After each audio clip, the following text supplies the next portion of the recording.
Bashers. Hey, everybody. It is Dirk. It is Friday night. How are you all tonight? An hour late because Ush is doing his Dublin stream from 5 to 7. So why do that? Why rebel stream? I'm not a rebel streamer. A rebel, it's with a rebel stream. A golden mo. Don't want to do that exactly. But hey, look who was first in the room today. Carolyn Martin, and she got her song right away. Because I think I'm all caught up, unless you say so, which I think I'm good. I hope you enjoyed it, and thanks so much for the thing we talked about earlier. Appreciate it. She upvoted too. Carolyn Martin with a $2.99 super sticker. Oh, I got the volume on my thing.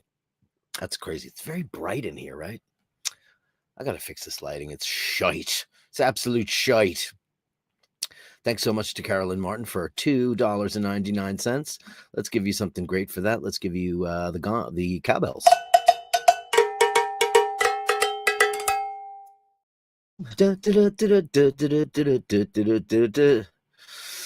Mike Callan says you're the best, Carolyn Martin, so you better believe it, because Mike Callan said it. Lord H, he's number 2, maybe number 3. No, you're number 2. No, you're number 3. Andrew Wolkowicz with Canadian $5. Congratulations to Carolyn Martin, the lady with an amazing inspiration. Upvote, everyone. Please upvote. If you love the show, she'll be on in a little while. He's looking very trim and fitted, isn't he? In his super tight t-shirt. I watched The Last End.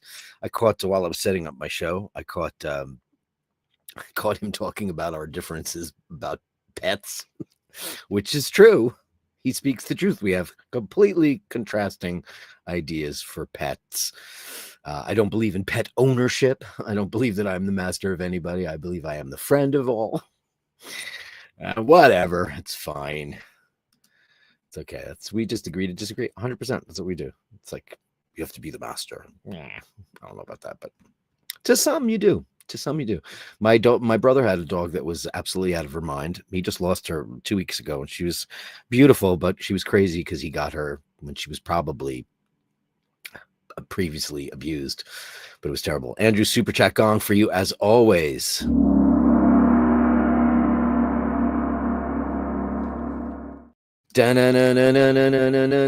Space Ace. Great to see you in there, buddy. Do you know I'm playing Rocket Ride every time? I don't have. Do I have a guitar handy? I don't. There's one over there, but I think it's out of tune. I was detuning something earlier because I was playing a Beatles cover, and I was trying to get the cool George Harrison twang, but I couldn't. Well, I kind of figured it out. Kyle Penna, hey man, Dad, look at it. He knows what he's talking about, ladies and gentlemen. Yes, Gene Simmons, Ace Frehley, and Paul Stanley. Because remember, it's Ace Frehley, not Ace Frehley. Ace Frehley. Like William Frawley. Kevin Landon, upvoted at number 9. Greetings and best wishes to all the bashers, Dirk and Oisin, discovering all the rock walls in Ireland. Yeah, I just thought that was fun. You know, I'm always trying to come up with an idea for the thumbnail, and I thought, wouldn't it be great if we were a pack of knackers? We were just on the west of Ireland, on a country lane. And I had to superimpose a cat in there because AI was like, what do you mean you want a cat here? Dean's here. The thumbnail looks like a scene out of Lord of the Rings. You shall not pass. Because what you see is, in The Lord of the Rings, I'm merely portraying a wizard. I'm not actually a wizard. I'm merely portraying, because I am acting. One of the most genius scenes ever from Extras. Now, them two of the finest lads you could meet down the village. Mind you, the big fella can be a bit of a... That's why you love him. Ray, Carolyn, you always be our first lady. The first lady of Bashers. Indeed. Danny Gutierrez, will this be both now? Sadly, not yet, but will soon. That will be happening when he gets here. He's taking care of his map. Also, what watch is Ush wearing now? What else is he wearing? He's wearing a Royal Oak with the blue tapisserie. You think I'm crazy? I am a continuity lunatic, my friend. I made sure that Oisin was wearing the watch that he wears all the time when he loves to show off his fancy jewelry, when he likes to, what is the term? Rattling your one's bracelet, when he likes to do that? Yeah.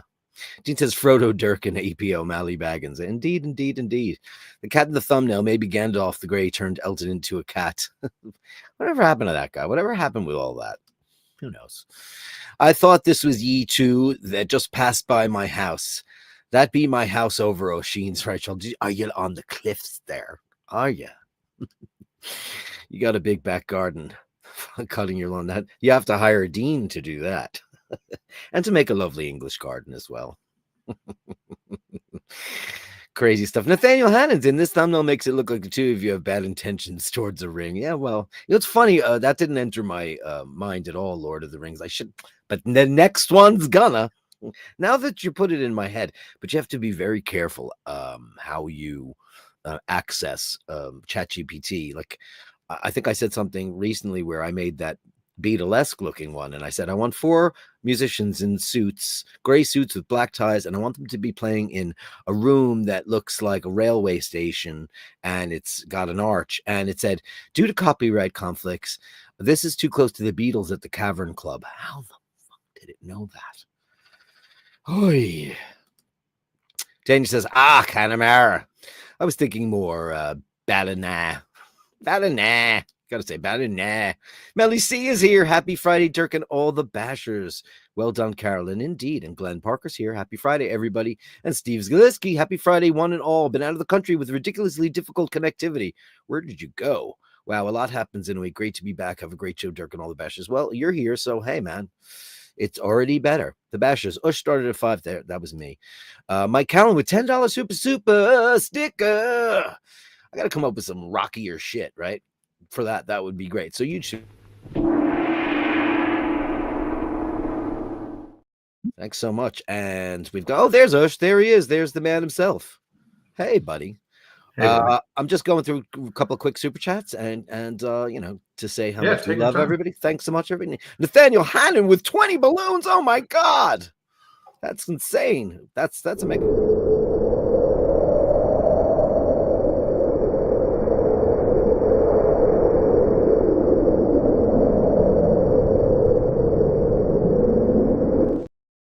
And Miami Manny. Hey, Manny, how are you? Looking handsome with your beautiful pup. $9.99. Cheers from Miami, my friend, visiting my parents. Well, enjoy and say hi to your parents for us. That's wonderful when you have parent time. Sheen's got lots of parents' time right now.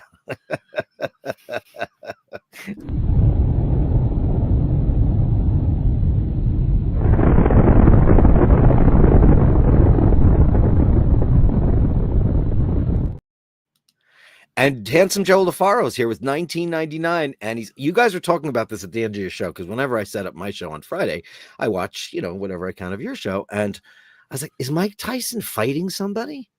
Yeah, he's fighting Jake Paul. Who the fuck is that? Jake Paul is a YouTuber. For some reason, YouTubers, when they get successful, they want to fight. To that doctor guy. Yeah, they want to fight. They want to become boxers. I don't know why this is a thing. You know that doctor? He kind of debunks stupid ideas about medicines. He's a the Dr. Berg guy.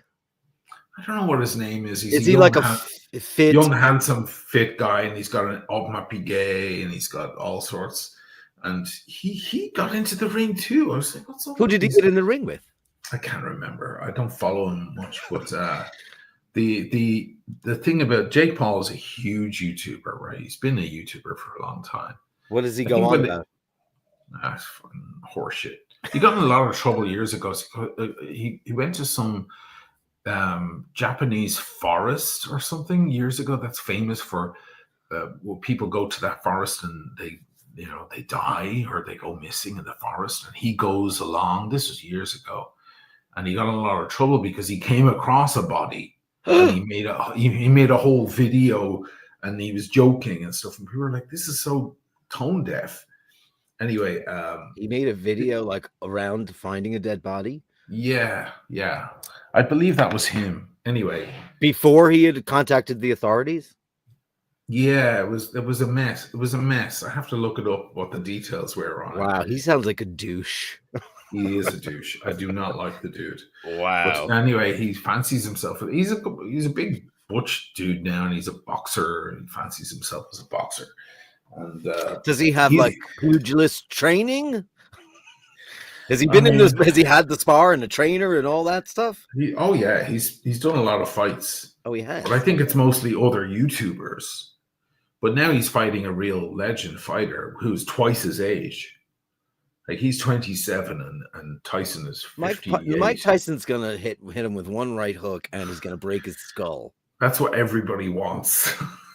Everybody wants that to happen, including me.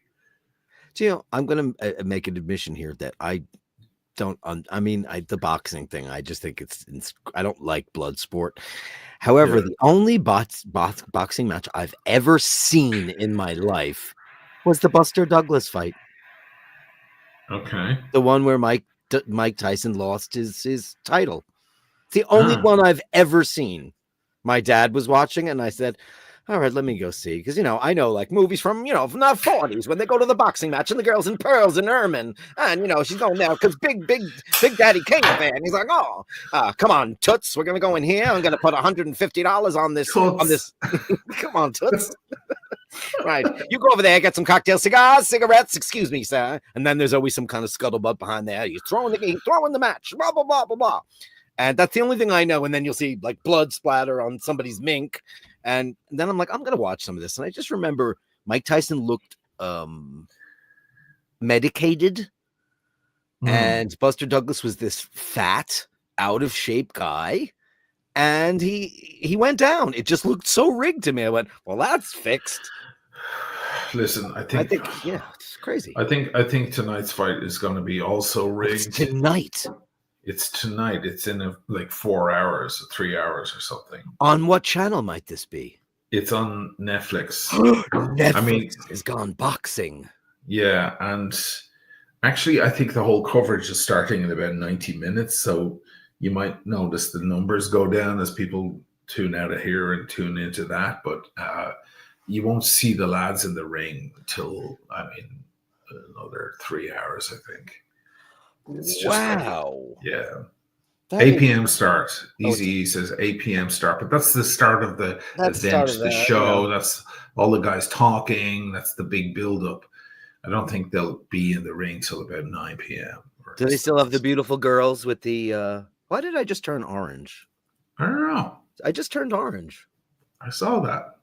Because I went close to this. Yes. Oh, it's my camera. Do they still have the beautiful girls who are holding up the round 3, round 4? Do they still do that? I don't know. I don't watch boxing. I'm not into that stuff. Anyway, Joe LaFar, I love you. Thank you.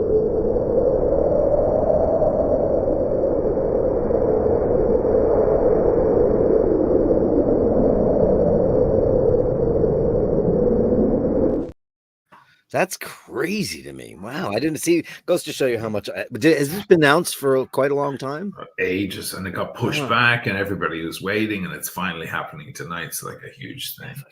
I know, like HBO has had the monopoly on boxing, HBO Sports for ages and ages and ages. And man, how the mighty have fallen. Netflix, which I don't know. Listen, there's so many streaming options for everybody nowadays.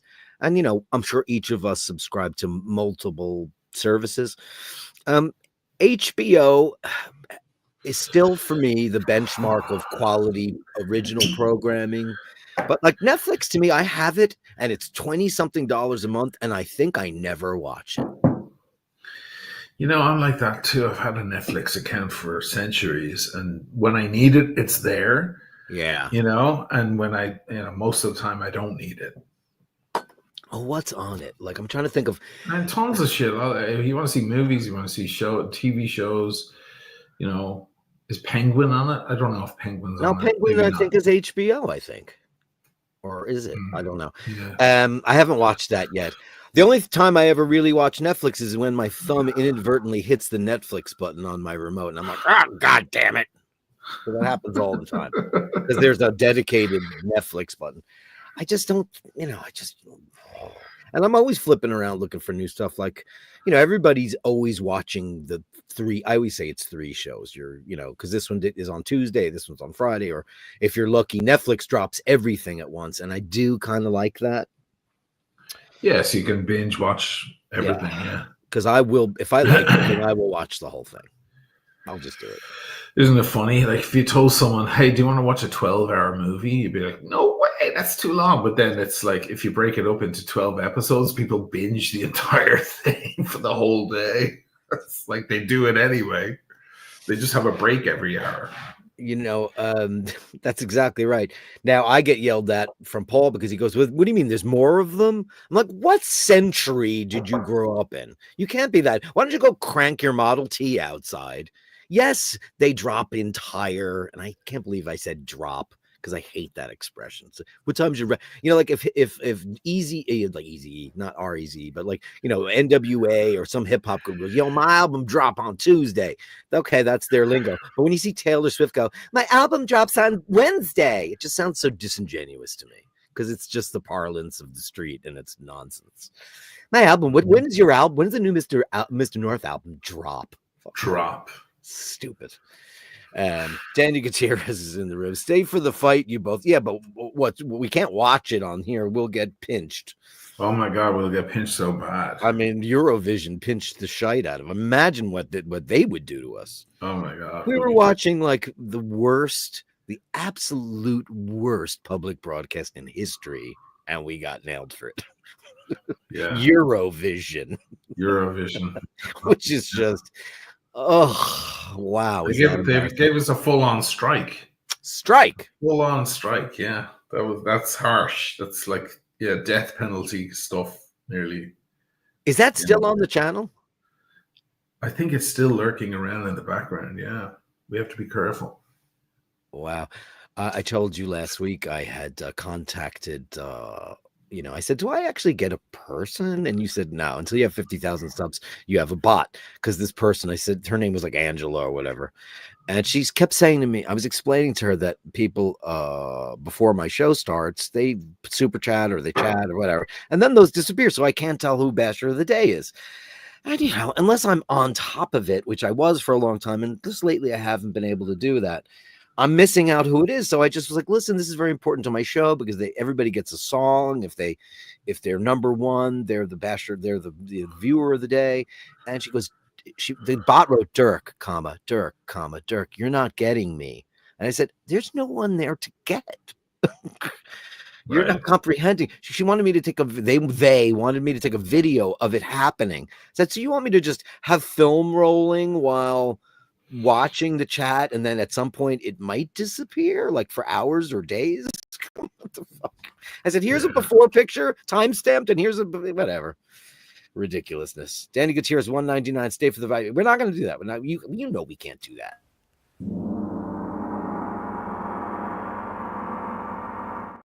You know we can't. But silly goose, Easy E. Hey, it's great to see you on the show live. Oh my God, it's official now, as the law firm is totally represented in full per diem. Yeah, UshBerg and Dirkstein. We're here. Here we are. We're here. Have you heard of an accident? Do you ever know of an accident? Has your neighbor had an accident? Call us if you hear anything. 1-800 UshBerg and Dirkstein. We're here for you. We don't collect unless you collect. We don't collect unless you do. Let me give you a bang.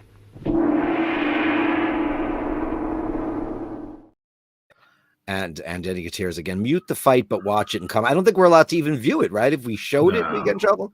It's the whole intellectual property scheme. Yeah, I mean, we could pull it up for a second or two and then mute it, or just make it disappear, or we could watch it and comment while the others are watching it. But what's the fucking? I guess I could pull that up on my other screen, right? You don't have your usual Star Trek setup there, so I don't know how you do it. I have an okay setup. I could do it, but okay. Well, we'll see. We'll play it by ear. Cowbell for you.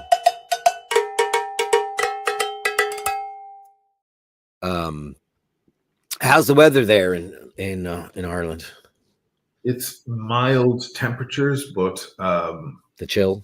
It's a little rainy, like that rainy air that you're like, is it raining? And then you need to look up at like when the street lights come on, you look up at the street light and you see the air contains rain in it.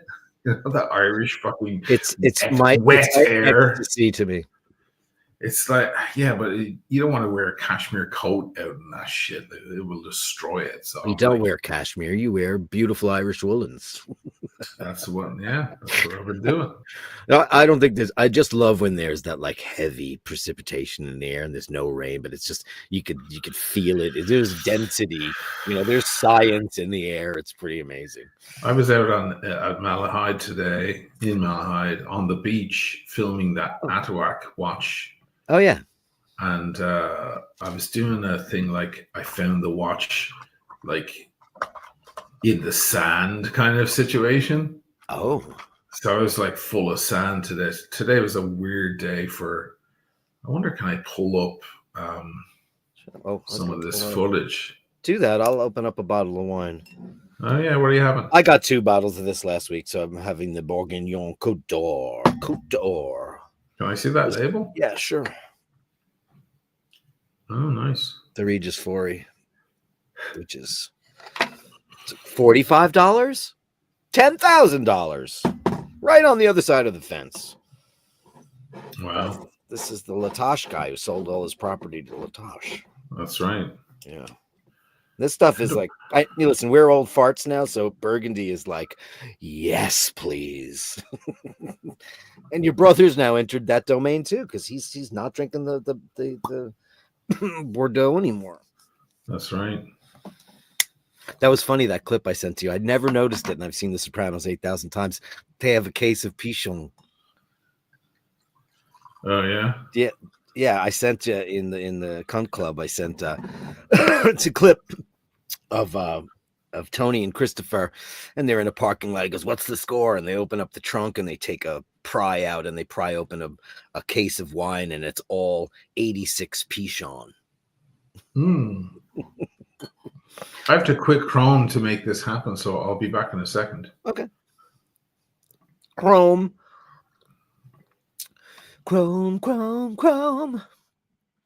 Let's see who else is in the room, and we'll have a chit chat about it. Oh my God, $49.99. Carolyn Martin, you crazy person. Oh, thank you. Oh, for the bottle, Dirk. Enjoy. Oh, that's awfully nice of you. Yeah, I bought some wine a couple weeks ago, and this has been sitting in my cabinet. Why won't this? My camera's acting very stupid today. So this particular wine, and I've discussed this before. This is the guy that owns this property. It's really absolutely lovely. For $45, it tastes like the real McCoy. It's that great. It's amazing shit. You probably get a good deal on it over there. Cheers, all of you. Carolyn Martin with $50. That's mega.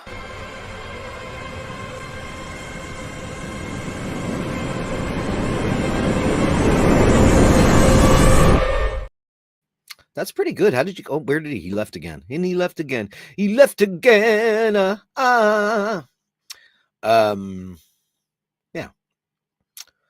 Did you get your song, Carolyn, that I emailed to you? I hope you did. Nathaniel, are you living in Cocoa Beach now? When I think of Cocoa Beach, I just think of I Dream of Jeannie. That's all I can think of. Do you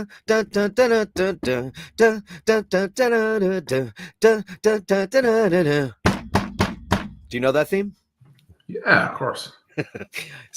All the best 60s TV shows had the best themes because it was Lalo Schifrin and all the great Henry Mancini, all the great. I'm not that they're nowadays these amazing montages with cutouts and all kinds of chiaroscuro and all. They're doing such creative stuff. Sometimes the shows are shite, but the wind up, the credits of the shows are phenomenal. So yeah, here he comes again. Here you come again. You got a different camera going on there? I have the Osmo Pocket thing. Oh, because before it was sharper than attack, and now it is not. Really? Yeah. Oh, now it's sharp again. There you go. You look like you've been going to the gym. Really? Have you been going to the gym? I have not. No. It's a very becoming color on you because your skin looks toned and very, very lean. You look very fit. Maybe the camera is doing the job. God, get me, mother. I'm not that fit at all. How could you be fit with your ma's cooking? Oh, is she not cooking? Probably. No, she's cooking a little. She's cooking a little bit. Here's some of the footage from today. Thank you, Nathaniel. I'm doing this stuff. Look, the watch is buried. I have to straighten this up. Oh, this looks good. And you're going to slow-mo the fuck out of this thing? Yeah, exactly. I pulled the watch out of the... Scientists is like do this a million times and they bury it. Like, yeah, it's gonna be slow-mo. Sure. Like I found it on the, on the beach. Did you shoot that at like 60 frames per second? Let me bore Yeah, everybody by 60. saying So, yeah, 60. Yeah. that. This is What's your my day aspect today. ratio? Talk about what's your aspect ratio. It's 60. So I'm standing on the beach, there's people walking their dogs going, what is he doing over there? Well, they know if you have a camera set up, they probably figure you're doing something weird. That's Yeah. cool. Yeah, it was all right. That's pretty cool. Yeah. Everybody was commenting on the thumbnail I put up there where we're traipsing around the west of Ireland. They're like, what watch is he wearing? I think, what do you think? I'm a dum-dum? It's an AP. Is it in the thumbnail? Yes. Oh my God, I have to go back because I saw it earlier and I was like, oh, that's fun. But I didn't. Oh yeah, okay. Look at that. What do you think? I'm going to be incorrect on what watch he's wearing? You got my messy hair at least. Yeah. Listen, it's a combination of ChatGPT and Photoshop. Just to get stuff. I actually used you, so some of that is your hair, and the rest of the fellas aren't. So basically, I say, let me have two fellas in kind of, in knacker clothes, going down a country lane on the cliffs in the west of Ireland, and it gives me a couple of examples. I was like, oh, that one will work. And then what I did was that the program that I use to do my avatar faces, I got a picture of you and I ran it through that machine. Okay. So I could have similar effect. Yeah. I also did one with your ma because last week she was on the show and I was going to change the thumbnail, and unfortunately the shit hit the fan over here, so I couldn't do anything. But I had done a thumbnail with the three of us, and I put your ma through that thing, and she looked great. Let me see if I can find it. Hold on a second. It was really good. Yeah, I want to see it. Yeah, it was really good. I was totally going to change it, and then I don't know. Julie fucking hit the skids and thumbnail. And hopefully I titled it Jer. If I was smart. Was I smart? Oh, man, there's so many thumbnails here. I have to start planning the Dirk Weekdays 1 year anniversary because it's already passed, and I've things to do. Yeah, it's a year. It's a year since you and Carolyn Martin made me do this. Oh wow, jeez, that went fast. It went fast, didn't it? Okay, so I have to do it backwards. I have to do it in date. So it was last week. Changing to tabs. Let me find it. I'll find it. Oh, it's going to be after this. Come on. I should be able to find this relatively easy. It was after the Beatles. Oh, there it is, Jer.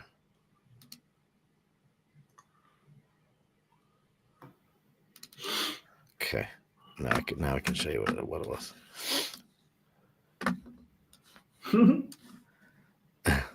It's pretty funny. I think it totally captured her.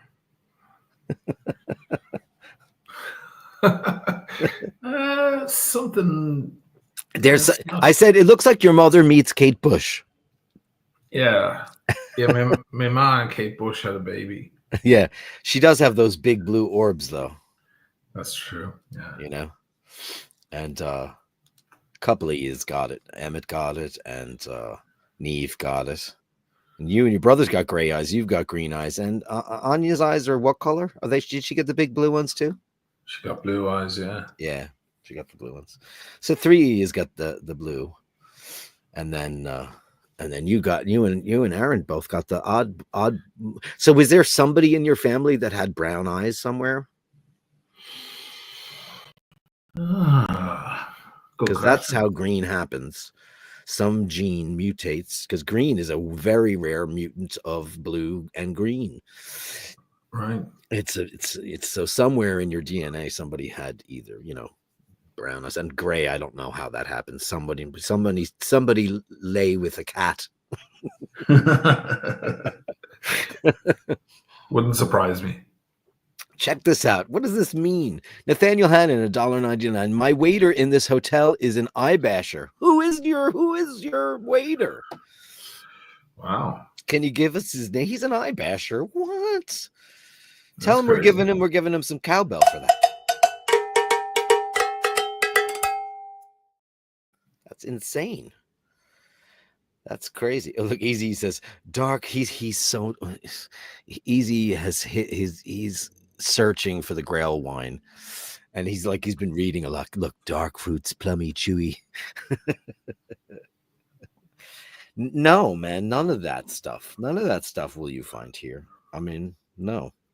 This is tobacco-y and leathery, and there's a bit of plum, maybe, perhaps, but it's, I won't find any of that shit in there. I had an Eastridge Zin last night. There you go. Zinfandel can be really good. Not the white Zinfandel, of course. No. Real Zinfandel, not the white, but of course, Zinfandel can be really good. I just neither of us really go for any of the New World South American varietals. It's not really our trip in any way.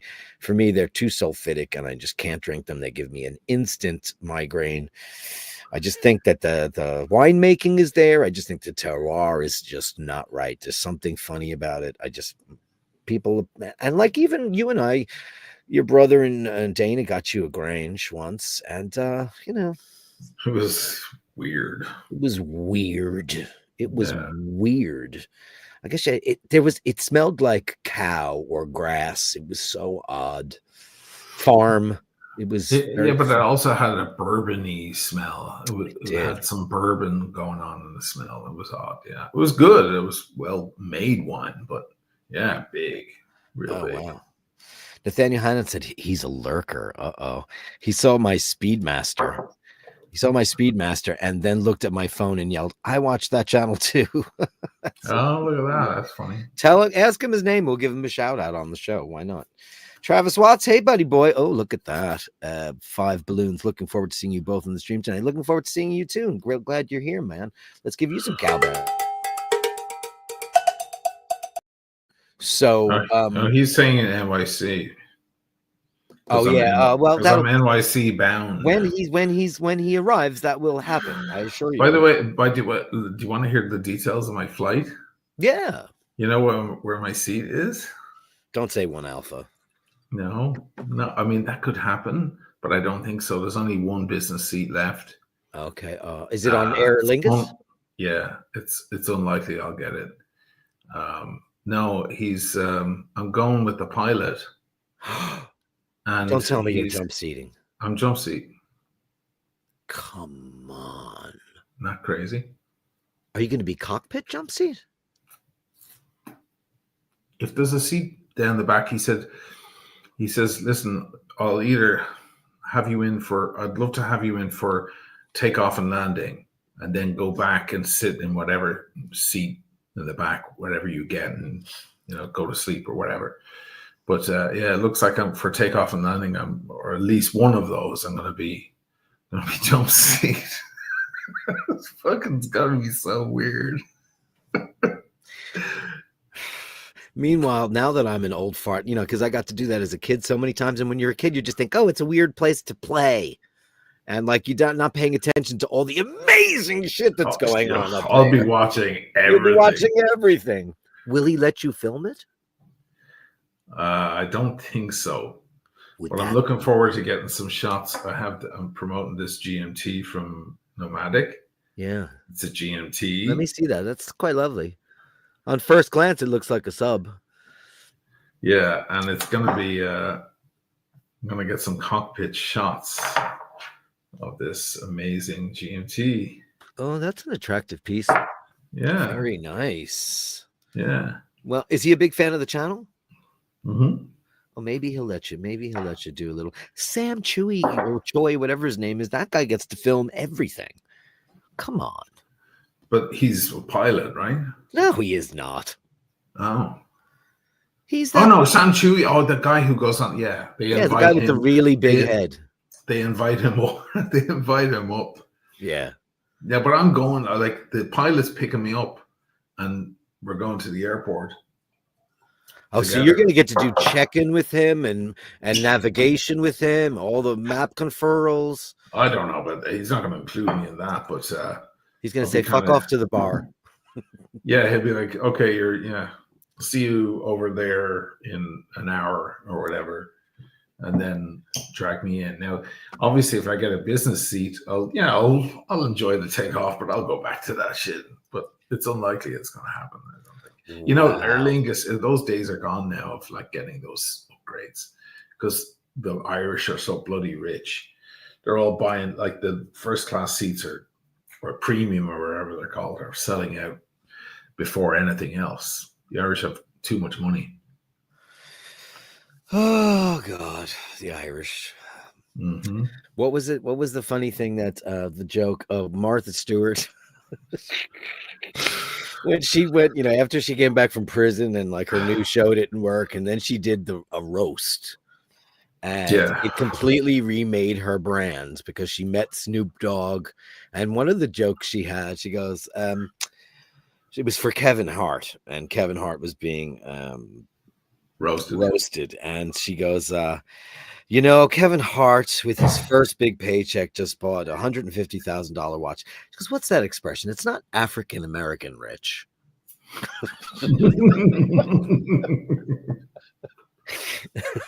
He's a big watch guy, Kevin Hart. He is a big watch guy. But it was funny that she said that because you just thought of her as this prim and proper thing, and she's absolutely none of those things. And now she's a wild dragon lady. She's crazy. But what do you do with the Irish now? Jesus Christ. And it's happened to them once before, so they've got a little bit of knowledge when the Celtic Tiger was the big thing. A lot of Irish people, a lot of knackers got rich. A lot of knackers got rich. Yeah, and then the tiger was shot dead, and so now it's a more established thing. The Irish have figured out how to deal with big money and international companies and things like that. So it will probably be Poland and Ireland have the best economies in Europe right now. So obviously somebody's figured something out. But what do you do with, like, when you meet somebody and they're from, like, some podunk town, like, I'm from Ballina, and this is me Rolls Royce, and oh God, you just want to slap them. Well, the first class flyers on Aer Lingus for the longest time coming back from, first of all, it would hop over, it would take off in Dublin and stop in Shannon and pick up a bunch to pick up the sheep, continue to pick up all the sheep and the chattel, and bring everyone over to New York City, and then on the way back drop people off in Shannon, and that last like 20-minute flight from Shannon to Dublin was funny. But I'd always notice, like, the people sitting up front with all the duty-free bags and everything, they were all getting off at Shannon. I was like, it's the fucking farmers. They're rich. The farmers are the ones with the money. They've got that pure cream that they're selling to the world. To the world, yeah, and the beef, and the lamb. Oh God, yeah.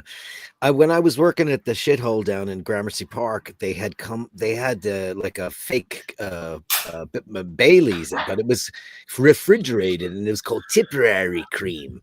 And I was like, "Oh, look at this thing!" And it was in a milk bottle, and I pulled it out and I tasted it, and it was quite lovely.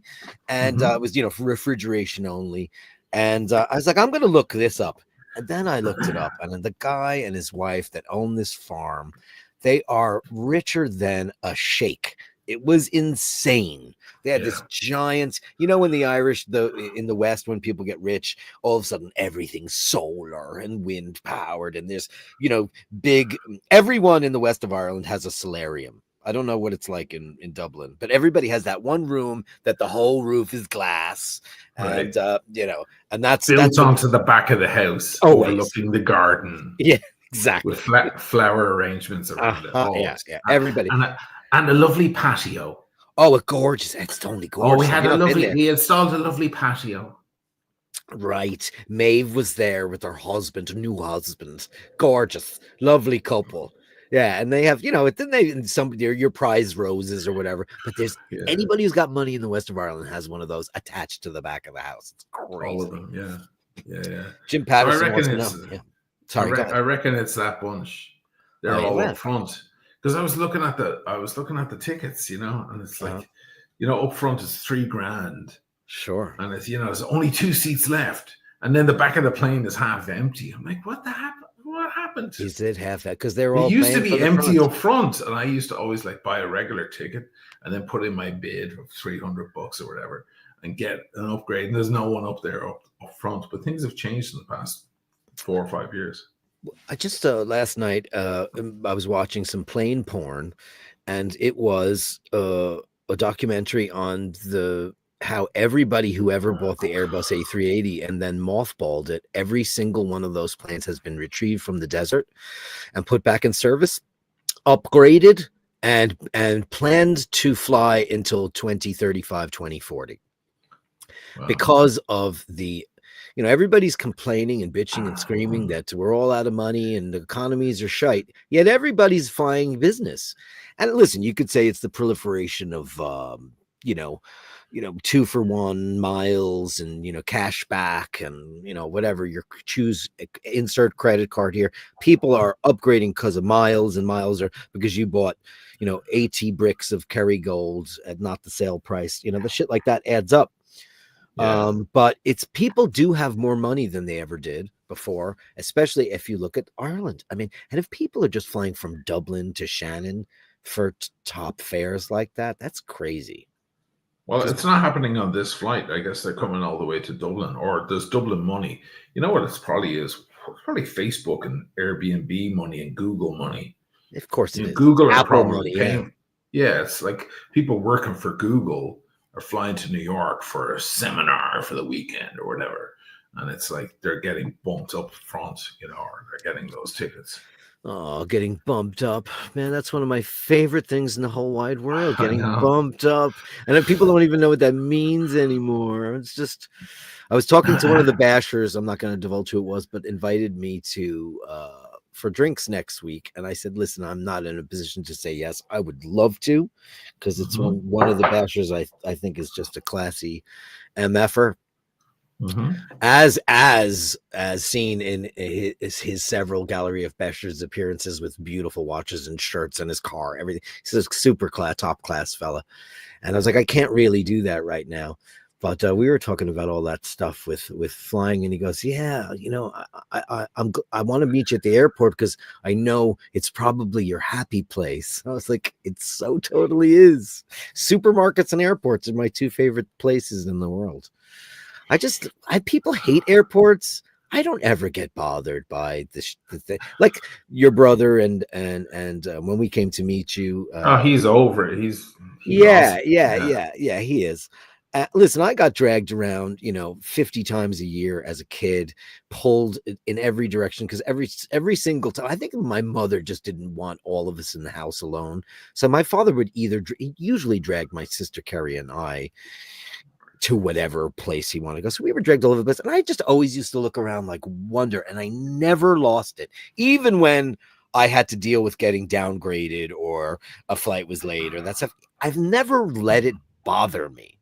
Because I like being in airports. I like people watching. I like what goes on. I like to stare at planes. I like to just get that seat at the big glass window. I love those first class lounges where you get to sit and watch the planes take off and land. The apron, and you have your glass of amazing. wine. Yeah. But, Nathaniel Hannon says supermarkets like Whole Paycheck and Trader Joe's. No, like going to the Dunn store. I love to go to foreign, Nathaniel, going to foreign supermarkets. Why? You love it in Italy, right? Because you love all the interesting products. Interesting products. Yeah. Now I can pretty much read what they are. Back in the day, I was like, I don't know what any of this says.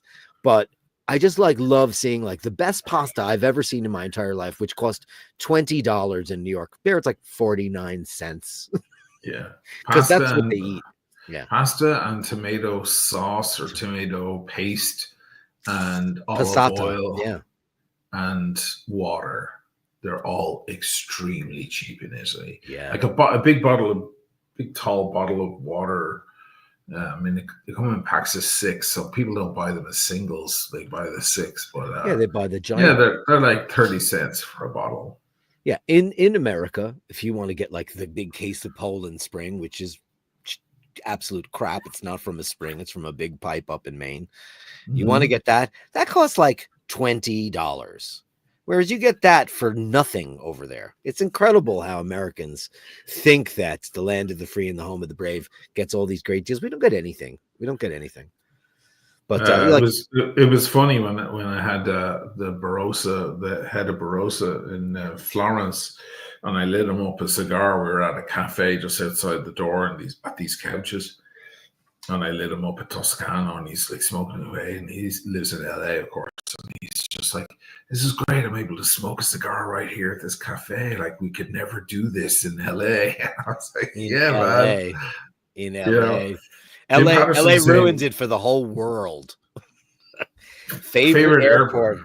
Well, I mean, listen, that's hard to say, but I guess the most amazing thing I ever saw was the 90s when Schiphol was redone in Amsterdam.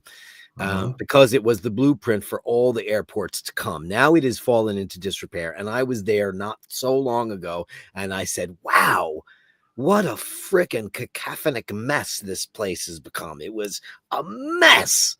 And I remember being there in the 90s when everybody was saying that every airport's going to be based on Schiphol and it's going to be amazing. And like, you know, listen, you know what? They're all gone. And it's because of so many people traveling by air now. Because listen, when I was a kid and my dad was Don Drapering all over the world and, you know, wearing Botany 500 suits and dragging his perfectly appointed, my sister wore gloves on planes, white gloves. We would go into the American Airlines terminal at Kennedy Airport, which was this 1958 Populux mid-century modern with that big giant mosaic, you know, stained glass window. And inside there was like everybody was drinking and smoking, and they had all private lamps and lounges and little snugs everywhere.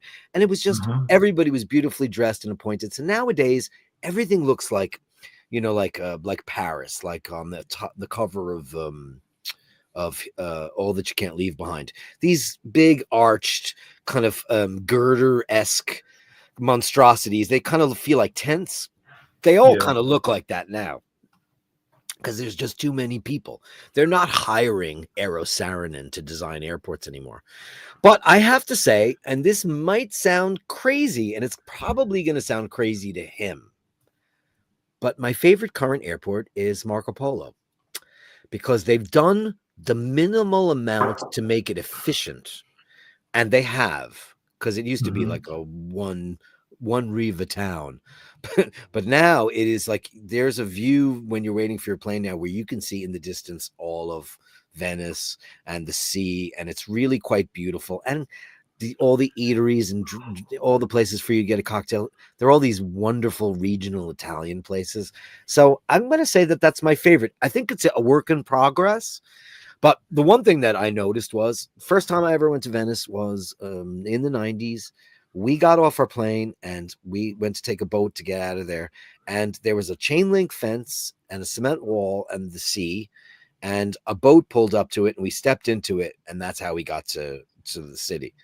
Now they have this unbelievable kind of place where there's like maybe was it about 12 launches there where a different craft can come in there depending if it's from your hotel, because if you're staying in a fancy hotel they're going to send you a boat obviously, but then the bus comes in there and it's just become so nice. And from that vista there's all kinds of wildlife and birds. It's beautifully done, and it's my current favorite. I haven't seen a lot of the Asian airports. Apparently, are out of control. I've not been there. And the Middle East as well. Yeah, they're doing like that, like Dubai and all of that. Right. All those airports are getting crazy. Yeah, they have Singapore is probably crazy, and yeah. I mean, listen. So anyway, this particular one YouTuber, this is how I go around the circle of left turns, the circle of left turns, and. He's doing some kind of work on the airport, and I was like, oh God, I really want to meet you for drinks now because all I want to do is pick your brain and listen to you talk for the next 2 hours about what you're doing in an airport, because I can't think of anything more fascinating. So yeah, Jim Patterson also says that Bailey's is a headache. I wouldn't drink Bailey's if you put a gun in my mouth because it's sugar and booze. Blech. Yeah, it's cream and sugar and whiskey. It's tasty though. It's hard to stop once you start sipping it. It's like, ooh, pour it it on in an your ice mouth. cream, right? Right. It's like eating an alcoholic ice cream. That's what it's like. You're such a dirty bird, Easy. And then there's the infamous Mile High Club. You missed that one. Well, there's time, my friend. Anybody? Have you ever been in the Mile High Club, Ush? No, I've never done that. Me neither. Because there's still time. There's still time. Yeah, but I wouldn't, only because I just think it's bad form. Get a hotel. Yeah, I don't think wait till you get to the hotel. Yeah, I hate PDAs to begin with. Just call me old Irish Catholic, but I think that kind of affection should be private, completely private. I've seen it though, man, a million times. Like why not when I'm sitting on a flight and I'm just like, didn't she just go in there a minute ago? What's that fella? Wait, she didn't lock the door, and she's not complaining. I've seen that happen. I mean, that's such a product of when freewheeling, free love, when we've entered a new kind of Victorian era, and I'm not saying there's anything wrong with it because listen, I've seen it all. I've heard it all. For me personally, I'm slightly a bit of a prude, but I don't care what people want to do as long as it doesn't involve children and animals. I don't give a crap what you get up to. It's none of my business at all. But I think it's amusing. I don't like when you're like, my biggest thing is 3 abreast, but especially people holding hands on the street so lovingly, and I can't get past them. Fuck you. Get out of the way. Just get out of the way. Excuse me. New Yorker here. I don't know. It's crazy shit. What's nice about Marco Polo is that you get off the plane, you grab your shit, and then you walk down the thing, and then you're on a water taxi. That this new, like in the 90s when I first got there was none of that shit there.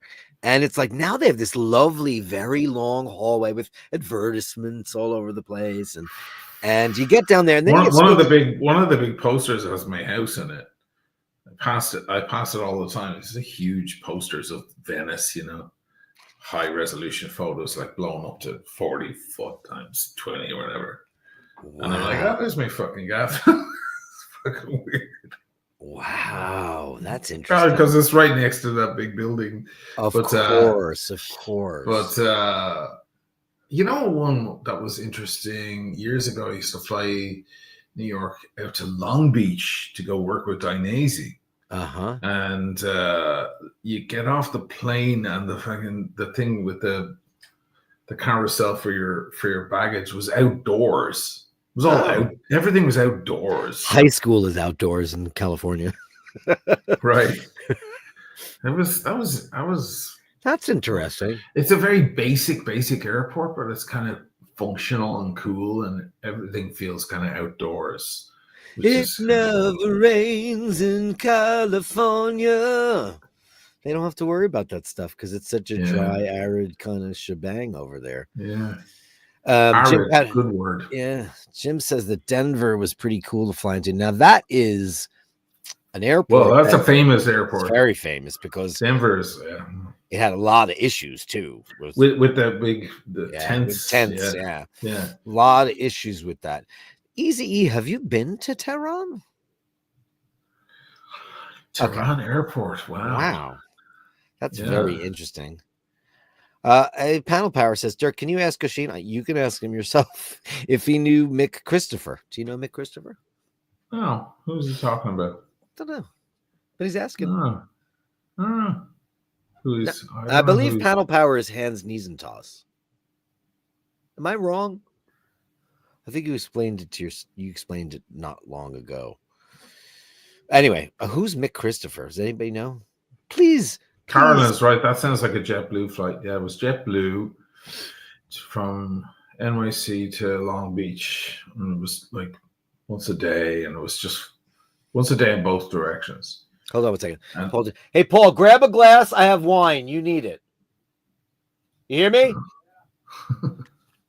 He's been at the hospital all day. He needs it. Yeah, he needs it. Yeah. Yeah. How's I have everything wine going? and it's Okay. open. Yeah. Rough. Not so good. Okay. Now, Joe LaFaro says bathrooms are too damn small for that.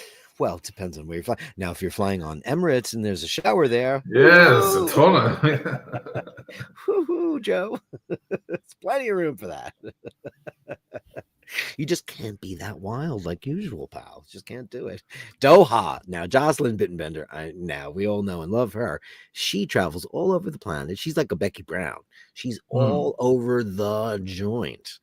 Doha's a pretty cool airport. Now, Emmett's been there because he loves Qatar Airways. Right. I think it's his favorite airline. Okay. And so I just watched a documentary about that airport not long ago, and that looks really super impressive. The problem is, and ready for this, they just don't have the numbers. But that's the thing about the Middle East. You know, Abu Dhabi pays for everybody in the Emirates, right? Yeah. You got a glass? Yeah, you need it. I just told the whole world you need a drink. So there you go. Thank you. You're welcome. He says that. Hey, Cheers. They just don't have the numbers like Bahrain and all this, but they pay for all of the Emirates shit because Dubai has no money. They have no resources. They have nothing. It's built to be Disneyland.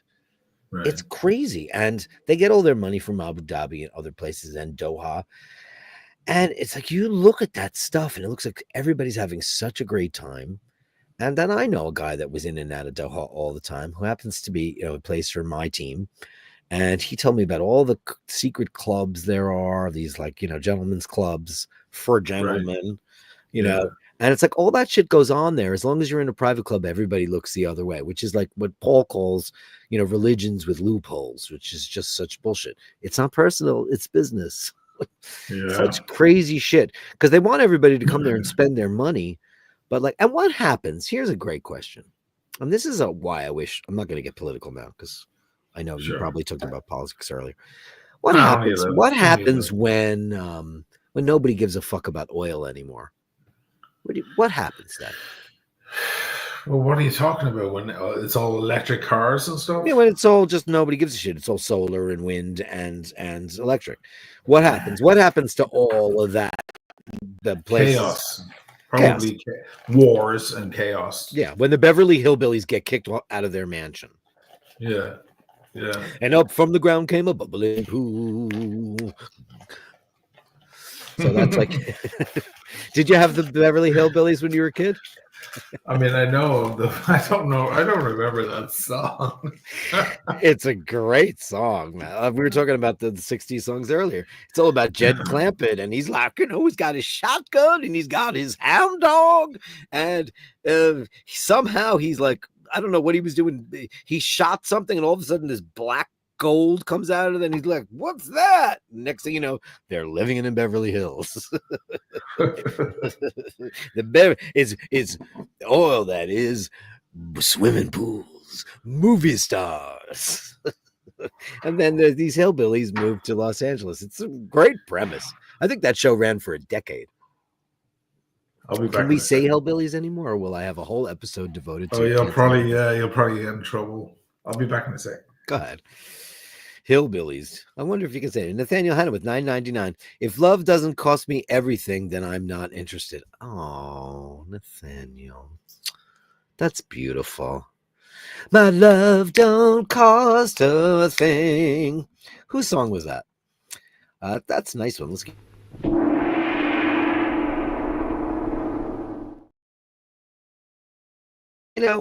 Putting your everything on the line for love, man. That's what made the whole world go around, really has.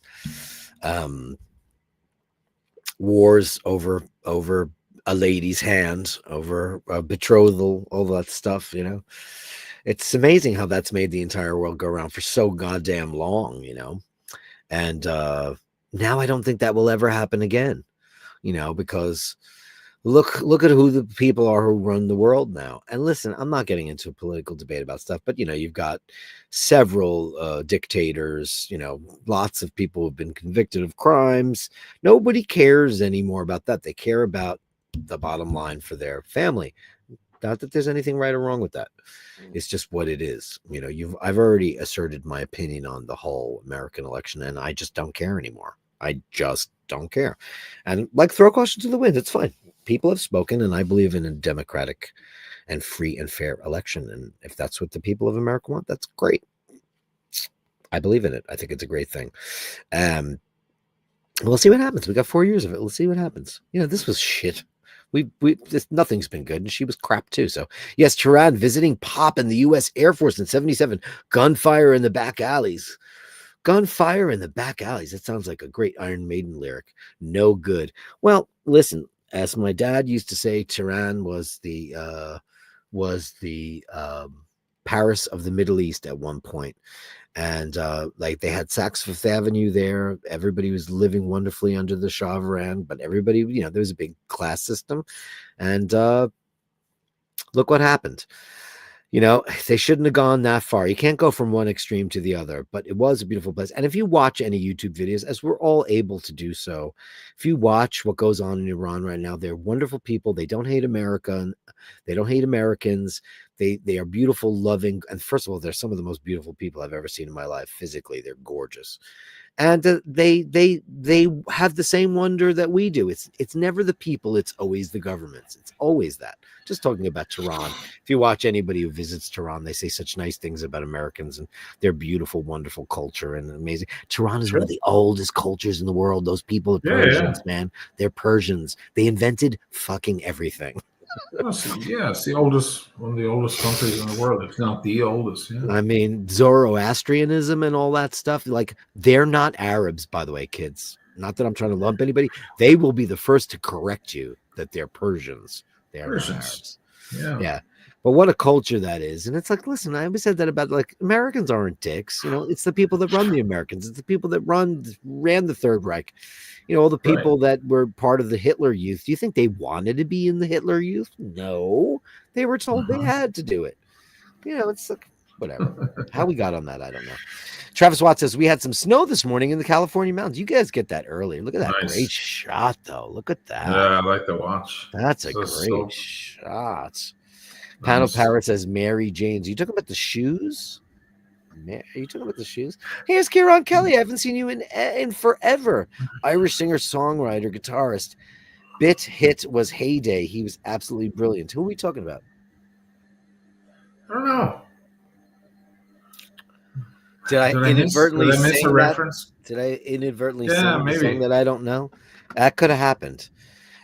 Irish singer, songwriter, guitarist. Oh, you know me. I just break into. I hear a couple of words that fit together, and I immediately think of the song that they're associated with. That could have happened. Andrew says, "Hey, Andrew." Jocelyn says, "Somehow I don't think I'm that pretty anymore. I better get some lottery tickets." Yeah, you're very pretty. Listen. I don't need to blow smoke up your ass. You know how many girls on the show have already talked about your handsomeness? You're very handsome. You got that great cleft. That's a very big selling point. People, I've talked about this all the time. People should know where they fall on the tree. You know, I talked about this last night in a kind of a 35-minute rant about knowing your worth. Right. Because we were talking about Art Garfunkel, because him and Paul Simon have made amends. Yes, I heard. And I was saying, you know, I just wish, because there's nothing worse than having smoke blown up your ass. We're the opposite of that. We fucking hate that. I fucking hate it. I would much rather tell me, Dirk, that was shite.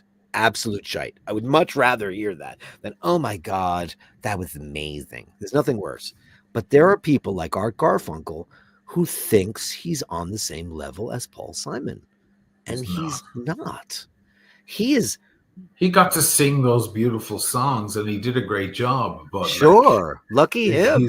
Lucky him. Yeah, a million guys. He could have gone down to any avenue in Queens and found another guy who had a castrati or whatever voice and found it. But he picked that guy, this very funny looking guy, and who's way too tall for them to be a duo. And he said, "Okay, you." And you should know how lucky you are. There's a million guys who could have done what you did, but there is not a million guys who could write what that guy wrote. Sorry. Absolutely not. Know your worth. And that's all. You know? Yeah. Andrew, you're very pretty. Shut up. Okay. Cue banjo. Thank you.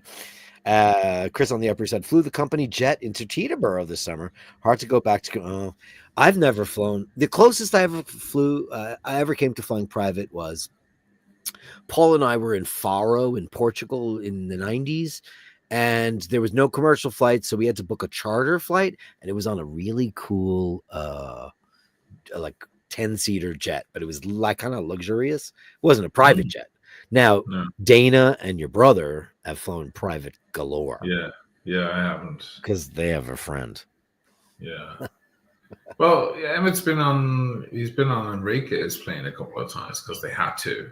Yeah, but doesn't Enrique fly on his own and they fly mostly commercial? Yeah, normally that was the case, but sometimes the time constraints, they'd have to put them all on Enrique's plane. Yeah. So he's been on those planes. Yeah. Listen, Emmett is the most. Listen, if he was the Edge, it would be a different story. But he was the guitar player for Enrique Iglesias. So that is, no matter how amazingly talented you might very well be, you are a hired gun. Yeah. And he has experienced, like, played stadiums and all this amazing stuff, but yet he's still not. Well, he should be the artist, because the artist is whatever. You know, like, I always wondered, like, why didn't, like, I will never understand why Enrique didn't, like, want to write with him. And then he's like, why would he want to do that? He's so pragmatic about stuff, your brother. Yeah. You know, I'm like, because why wouldn't he? He's a realist. He's a realist. Your brother is such a, so ridiculous. I don't need to blow smoke up his ass. So talented, but he's also a really special writer as well. I don't know. I never really understood that. It's crazy stuff. But yeah, I'd like to try that. Hey, Chris, you flew it into Teterboro. That's a very fun airport. I've never been there either. Conair says J-Lo. Yeah, I was 5 feet away from her, and she's all right. I've seen way better looking. The Tyson fight undercard features.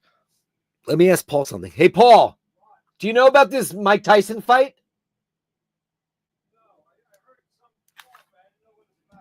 Okay, so put on Netflix. You got to plug the thingy, and I don't care.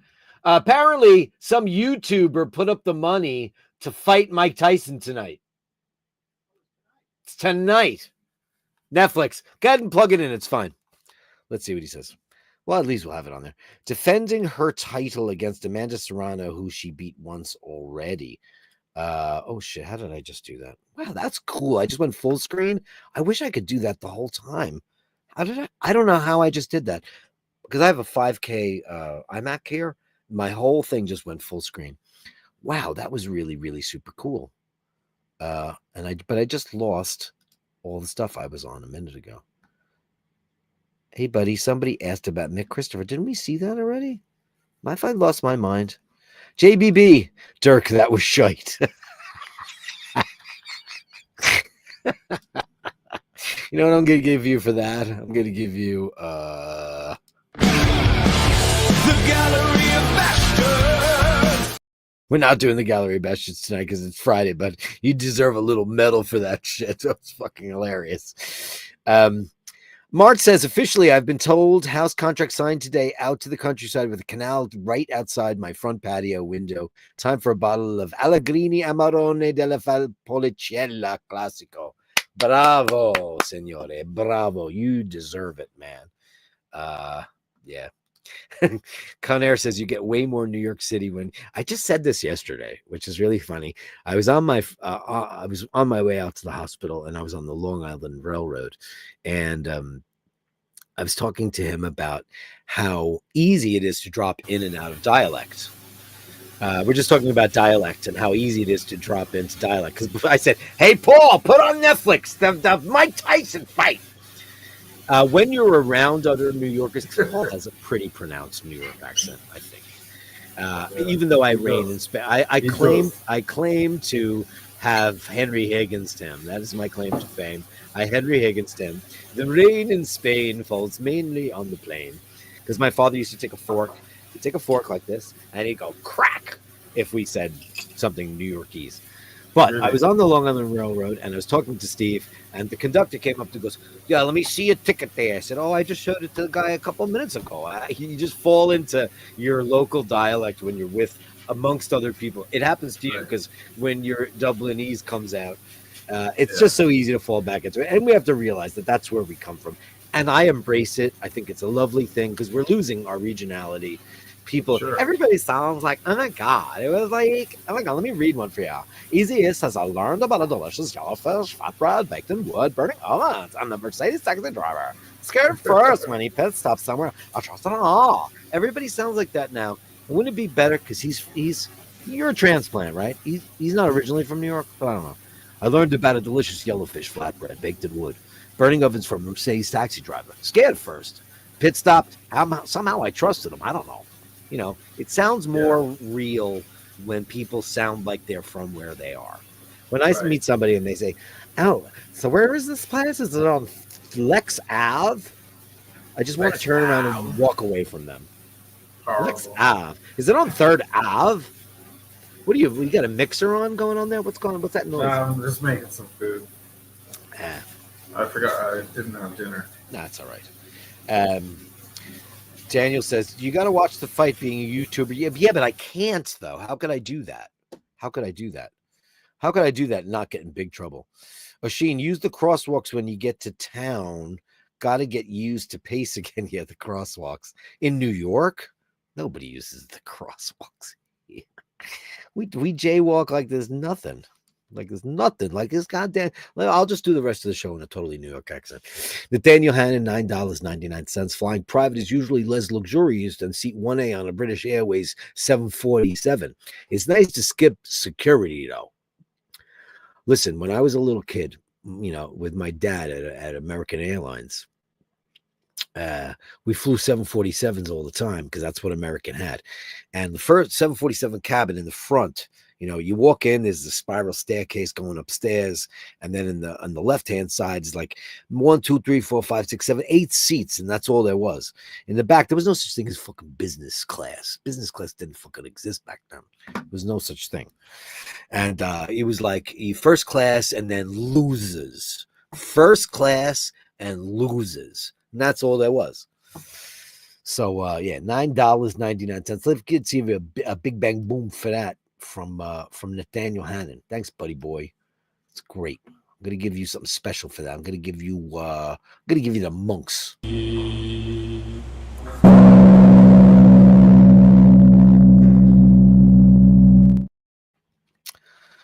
You rock, Nathaniel. Kieran Kelly, guitarist. Someone asked, did you know Mick Christopher? You guys didn't know who he was. I was just letting you know that he was the Irish artist who died tragically. He was really great. Heyday. Now, someone asked, did you know? Oh, I didn't see that. Did you know Heyday? Is there something I should know about Heyday? Let me look at it real quick. Give me 1 second, will you? Heyday. Mick. I'm not trying to. Oh my! Do I know this song? Oh God, he's a very good looking dude. I'm watching a commercial right now. Hold on, but this is for you.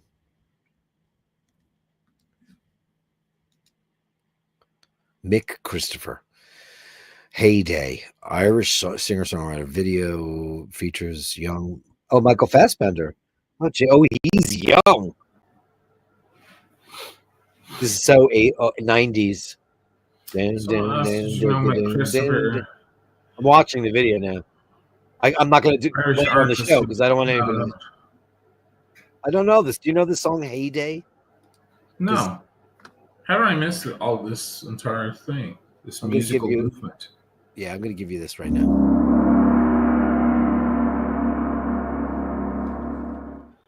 So I told everybody for the rest of the show, I'm just going to be totally fucking straight up New York. You be straight up fucking Dublin. You be straight up North Side, and I'll be straight up fucking New York. Because, you know, people like that shit. You know what I mean? Fair enough, then. You guys, fuck off. You know what I mean? I'm just going to do it. Kieran Kelly. I'm going to pronounce everything wrong. You know what's funny? There's a pizzeria. I can't help it. There's a pizzeria down the block from the hospital, which is actually quite good. And which is actually quite good. And it's called Talia. But I went in there and I brought Paul in there. He had never been in there. And then I went back and I was talking to the great staff. And I want to tell you about this amazing guy who's now watching the show. Joey, you're going to love this guy. He's fantastic. He's the pulmonary specialist for Julie, and he's amazing. And he's a watch guy. Oh, wow. So I said, have you been to the pizzeria? He goes, what, Taglio? And I went, oh, Joey. Ooh. Joey. Taglio. Taglio. And then the girl who's, oh my gosh, she's so gorgeous. She's so gorgeous. She's the head, the head nurse for the section. Yeah. She's so beautiful. She goes, what are you talking about? It's not Taglio? And no, I'm like, it's Taglio. It means to cut. It's cut. And she goes, I didn't know that. I'm like, and they're both Taglio, and they're both Italians. And I said, they're both Italians. So anyway, it was a long story. Anyway, this guy, it's a little American. They're Italo-Americans, yeah, right. Yes, yeah, I know, but still, you'd think somebody would say Taglio. You would know. Anyway, not making fun of you, Joey. I love you. You know that because I tried to make a deal for you today, and and I'm working. Well, don't the Italian Americans make penne alla vodka and stuff like that? That doesn't exist in Italy. Yeah, they have a lot of penne alla vodka. It's like not penne alla vodka, which, by the way, isn't terrible if you eat it. It isn't terrible. Yeah. It isn't terrible, but every time you go to a wedding on Long Island, say like you're going to like Leonard's, or you're going to one of those amazing wedding factories on Long Island, they got three choices. They got the chicken franchise, right? They also have the penne alla vodka, and if you're very lucky, they have the prime rib. And it's like the Phoenix Park. It's never prime rib. It's always the prime rib. The prime rib. Because it's always the Phoenix Park. Would you like the prime rib? We have three specials tonight. We have chicken franchise, we have penne alla vodka, and we have the prime rib. It's great shit. There's nothing better than, because listen, New York, the whole New York shit that doesn't exist anymore. It's all on Long Island and Jersey now. Long Island, yeah, that's right. Long Island. Yeah, from where are you from? I'm from Syosset. Anyway, this kid Joey, I'm gonna give Joey some airtime. So Joey is the pulmonary specialist for Julie, and he's a terrific kid. He's in his 20s, and he walks in. He's got a no time to die on. This is for you. I'm gonna wait till you come back because I'm not. I've already talked about it on my show. Wait till he's done with his steak. Thank you, Kieran Kelly. And Daniel Gutierrez says, Dirk, get a spritz FFKS. You know, because I'm drinking wine now, but you know, I'm sharing it with Paul because he needs it more than I do. Because I spent the last 2 days in the hospital, but he'd spent the entire day today in the hospital, so he definitely needs it. Here's some cowbell for you, Daniel.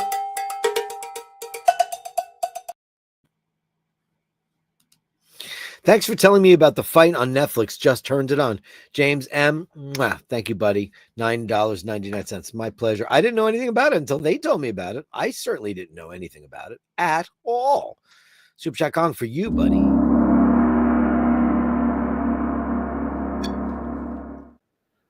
Anyway, this whole story is for you, so I stopped telling it. Oh, I'm so sorry. No, it's fine. I said, wait till he's finished with his steak, because I guarantee you he's made himself a steak. Yeah.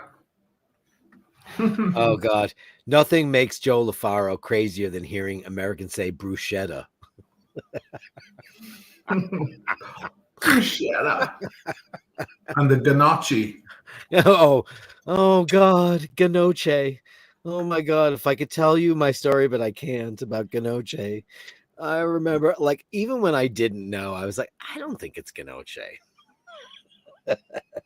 There was a restaurant on Queens Boulevard, or as we call it, the Blivd, because in New York they always say Boulevard, BLVD. Yeah. So my father always used to call it the Queens Blivd as a joke. Yeah. There was a restaurant called Pasta Lovers, and we used to go there. I went there with everybody, and I think it was my friend Larry said, "Oh man, I heard this is good. It's called gnocchi." Listen, you know, the Italians came to America en masse, as did the Irish, but several different factions came from Italy. And like, you know what? I'm sure the Milanese didn't know what gnocchi was. You know what I'm talking about? The regional stuff. They probably didn't know what it was. So that's why the mispronunciation, like how would Taglia happen? How would that happen? Taglio. How would that happen? I had a friend named Randy Gagliardi, and his name was Gagliardi. People used to call him Gagliardi. And he used to just, I said, isn't it Gagliardi? He goes, I give up, Dirk. I just give up. I gave up. I give up. They're just going to say what they're going to say. There's one that always gets me, and we spoke to a lot of Italians about it. So one thing Italians like to use a little green leaf called rucola. Oh yeah, which the it's arugula. Yeah, the British call rocket, and I think the French call it rocket, and we call it rucola. And in America, it's arugula, right? Yeah, arugula. And I was talking to Italians like, where did that come from? Because they're like, they have no clue. I showed them the word, and they're like, that's ridiculous. And I said, well, listen, I have a theory. Oh, interesting. Because I don't know the etymology of the word, so I'm curious. Yeah, easy roche. Yeah. So arugula, how could that come? How could Gnocchi? Joe, stop it. So the rucola. I was saying, because the Italians that moved to America are not from the north; they're from the south. And all of them. All of them, yeah. The whole culture of it's Napoli and Sicily, yeah, mostly. Yeah. So it's like if Texans moved to a whole other country, and some New Yorker went to this other country, and they were like, y'all like some barbecue, or something like that. You'd be like, oh my God, like the whole Southern culture moved. And that's the same thing as what happened in Italy. Anyway, I said that to my friends. I'm like, here's my theory. Arugula comes from the Southerners saying, they're saying rucola, but they have their Southern way, and they're saying la rucola, the rucola. Let's put on some rucola. So they're saying, mettiamo l'arugula. And it became arugula. Mettiamo arugula. And it just formed into a whole new word. And all the Northern Italians are like, that's probably totally exactly it. Mettiamo arugula. I mean, Paul explains it the best way possible. It was the Kingdom of Italy before Italy was an established singular country. It was multiple countries with multiple weren't even dialects, they were languages. And eventually it all became, there's a lot of people that were against it, and it all wound up like, it's crazy to think that the Torinese or the Milanese are part of the same people as the Abruzzi, because they're completely different cultures. And that's why, as Oisin always says, you don't order a pizza in Venice. Don't do that. It's not what, and you don't order a cannolo in Milan. You just don't order that. Or in Venice. Like my buddy Steve, and he doesn't care because I talk about him all the time. He's hardcore shutterbug. He's on the show all the time. He's my old friend. He's the guy that travels around and photographs my band when we play. But he's Italian. His last name is Messina. His family are from Sicily. His name is Messina. So he goes, oh man, I had a cannoli. I said, you had a cannolo. You didn't have a cannoli. You had a cannolo. He's like, I don't understand. I said, I is plural. And he goes, well, actually, I had a much better one elsewhere. I said, no, the best ones are in Sicily. That's where you go for it, because that's where they make it. It's like Napoli for pizza, or you go to Milano or you go to Cacio e Pepe in Roma. You go to risotto in Milan. You can't find Cacio e Pepe anywhere but nowhere. Because I've had Cacio e Pepe, and you know what? I didn't think it was a great thing. I didn't care about it. And you know me, I've never had a love affair with food ever. Yeah, I've always been like, whatever. And then Rome always irked me because it was always a place I stopped, did a couple of things quickly, and then went elsewhere. It's always been like the place I landed before I went elsewhere. Finally, I got a chance to go out because Paul's cousin Filippo lives in Trastevere, and he took us to a restaurant. He goes, Dirk, you want to have? No, I'm going to school you. You're going to come. We're going to go. We went down to the Tiber. He took me to one of his favorite places. He goes, I know it looks touristy, but the food is extraordinary. And he said, get Cacio e Pepe. And it was the single best pasta I've ever had in my life. Ever. It was perfection on every level. It wasn't like this gooey Alfredo-y bullshit that you get at the Olive Garden or any of that crap that Americans have no idea, because America thinks Olive Garden is Italian food. They do. They look at the country and they see the size of it compared to theirs, and they just assume it's all the same across the whole country, but it ain't. Yeah. Paul round two. There you go, Paul. Much needed. Much needed. But he's a fucking saint. Let me tell you something. Have you ever met him? He's the best. He's the fucking best. Man, did I hit the fucking lottery. The lottery. In every way, shape, or form. Like, I don't even bother. We don't fight. We don't argue about shit anymore, because he's right. I'm wrong. You're right. You figured that one out. I figured it out long ago, because I'm the whimsical, ridiculous one, and he's always there. I was talking to his dad about it today, because it's like he calls him Spock, and I was like, wow, that's fantastic. And he's like, no, it isn't. I said, no, it is, David, because you know what, you're the opposite of that. You are trapped in your own little world, and he is the practical, pragmatic, logical one. He's very Spock. He is. I never thought of it. Very fucking Spock. Not that he doesn't have a good laugh, because he's got the best sense of humor ever. All of that shit. He loves a good drink. He loves his smokes. He loves all that shit. He loves all that stuff. But when it comes down to brass tacks, he's like, no, that can't work this way because this. He takes all the variables and he makes them consumable for you because you didn't bother. He's like, really? Because I'm like, wait a minute, we can do this. No, we can't do that because of that. And but sometimes reality is important. Paul's dad needs a little bit of reality once in a while. It's nice to have a bit of both, man. That's what I always said. You add the extra. Yeah. And he's an artist. And it's a shame. Like I always said, I should have married a Jewish doctor, because, being a musician and artistic person, I should have always had, like, Pollock, you're the greatest. Somebody blowing smoke up your ass. And, but no. Art, usually art to art. And he's, a really beautiful painter and all that stuff. And he has a master's degree and all that shit. And, like, but he's got both sides of the brain, which I definitely don't have. Definitely do not have at all.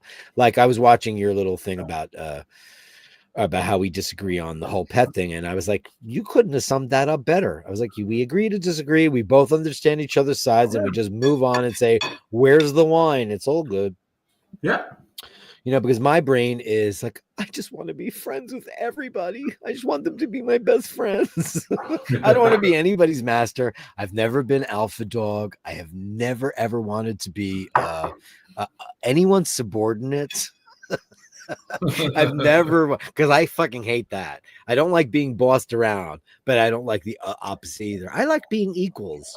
I like enjoying what, you have or what I have. And like seeing the beauty of all of that. Listen, in life, there are definitely people who are masters and commanders for sure. And that's why we hopefully vote for them to lead us on. We don't have any of them right now, but you want to hear something really funny? I'm going to digress real quick. Here's a right turn. It's not even that far. One of my friends said, with the whole Trump thing. And I was like, he's like, what? Oh my God, I haven't heard from you. I said, well, I have a family member who's in peril right now. And I don't really care. I honestly do not care. I don't care, because my vision is somewhere else. Yeah. I want to get out of this, whatever culture. I'm not denouncing the United States, of which I am a American citizen. It's not what I want. It's not what I want anymore. And that's okay to not want that anymore. So my friend was like, well, yeah, but you want to go to Italy, and fucking Mussolini's great granddaughter is running that country. Yeah. And I went, first of all, she is the Fratelli di, what is it called? Italia. Yeah, Fratelli d'Italia. I said she's not related to Mussolini in any way, shape, or form. She is like, it's like fascism light. It's like fascist light. It's light fascism. It's not like, like the fascism of yesteryear. It's, it's like, it's a little bit of that whole thing. I said, and you know what? The Italians have always been a little bit fascist, my friend. Understand that. That's part of their culture. They don't really particularly mind it that much, and it works for them. Like, you can still walk down the street and have a cornetto, caffè doppio per favore, grazie mille, all that stuff. You can have all that stuff that you think about Italy without worrying about Giorgio Meloni being some crazy puppet master. It's like, nuance, kids, nuance. Well, with Meloni, it's still, you see, this is the problem. You hear fascist and you think this, extremism. The fascists that I know, they look at the United States and they're like, holy shit, you guys are, wow. Like they're super impressed. To them, the American centrist, or certainly the American right, is extreme right to them. So people who are absolutely proud to be fascist in Italy are way left of what they see in the United States. Oh God, it's not even close. Yeah, they're way like left. Our idea of left and right in America is absolutely juvenile. It's just right and more right. Yeah, it's just not even. Oh God, yeah. I mean, listen, America is a very, very young country. We have much to learn from the people who preceded us. Here's a great one. Angelo Minichello, Canadian 50 balloons. Thank you so much. Worst mangle of my name. Clerk looks at the form I just filled out and says, is that pronounced Miniclitiello? Miniclit. Well, maybe you're trans. Try being called Oisin. Oh yeah, that's not a good word. Good luck with that one. It's funny how many people probably know how to pronounce your name because of your channel. I bet probably, you have.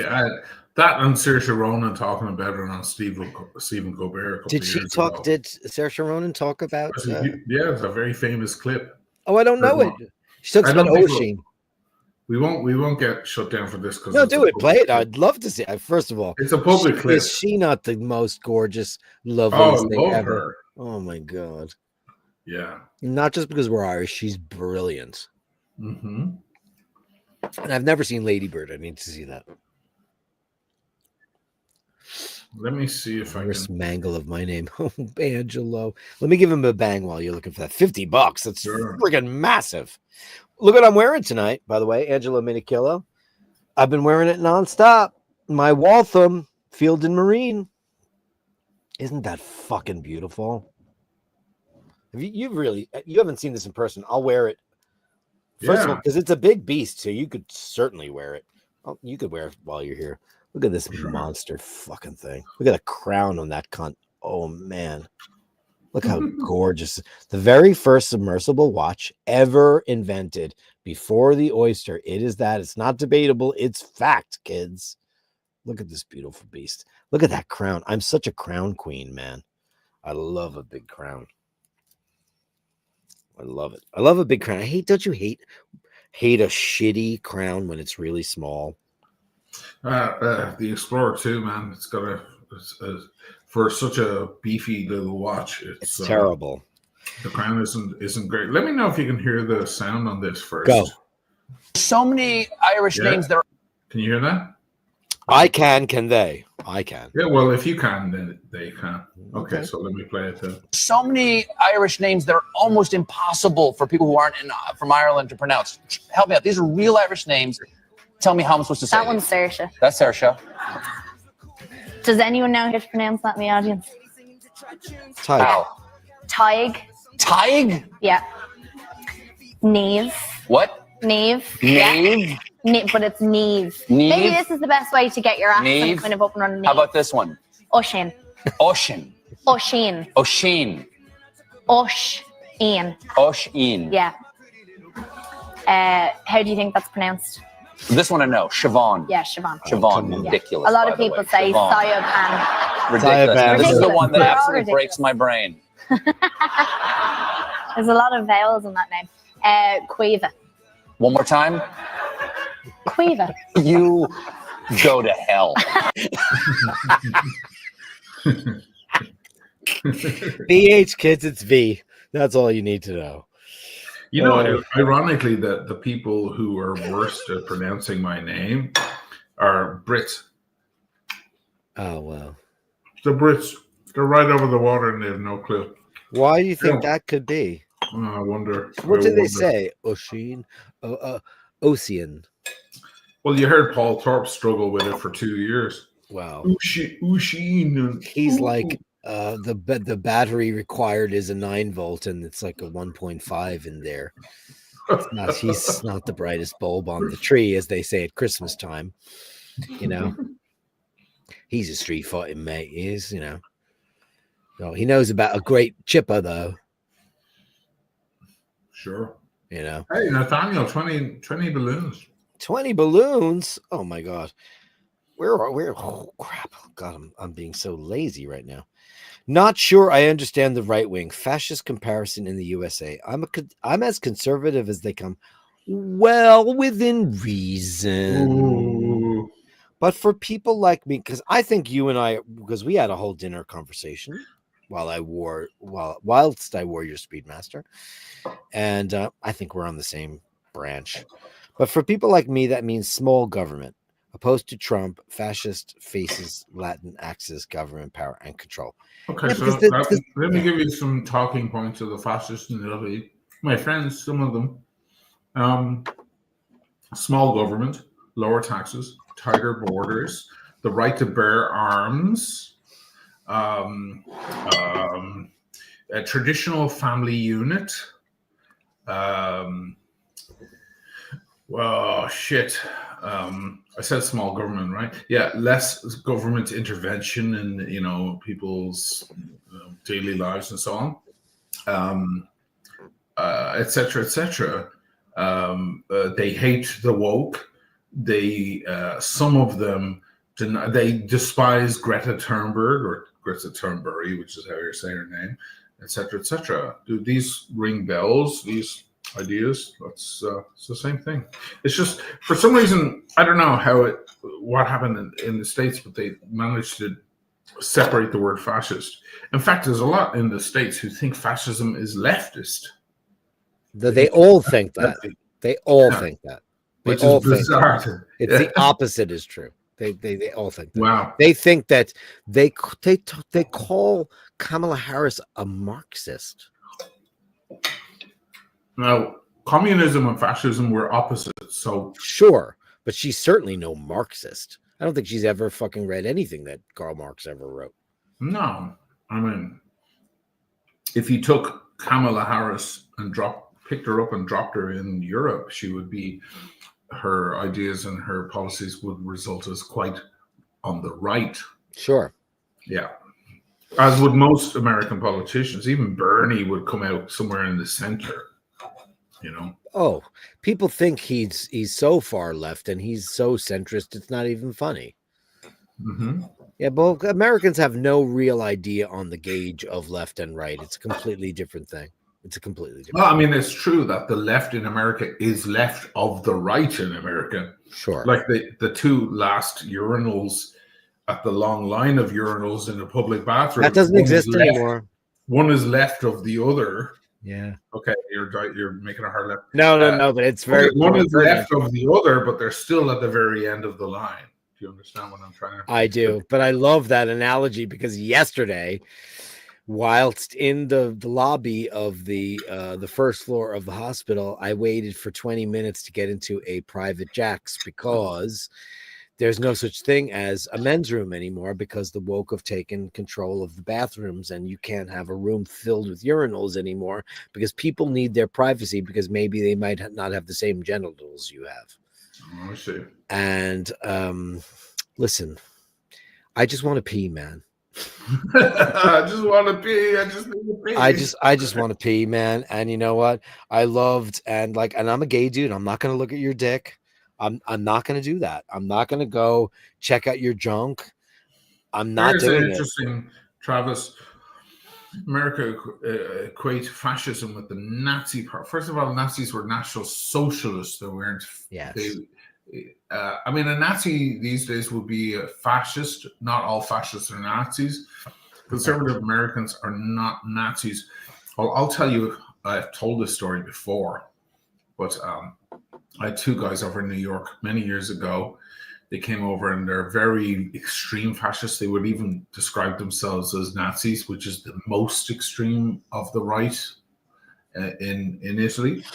And on the news at the time was something about the Paris Accord for the environment. Obama was in power.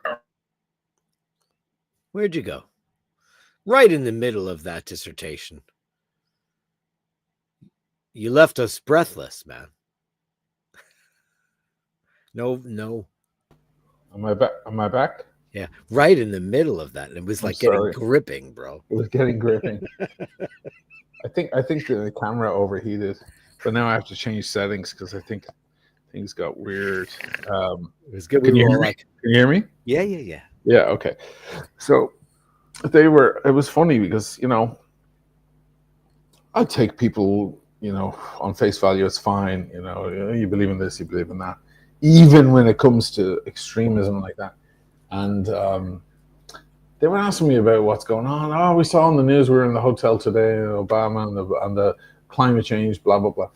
And I said, yeah, because, there's a lot of distance between climate change deniers and, blah, blah, blah here in America.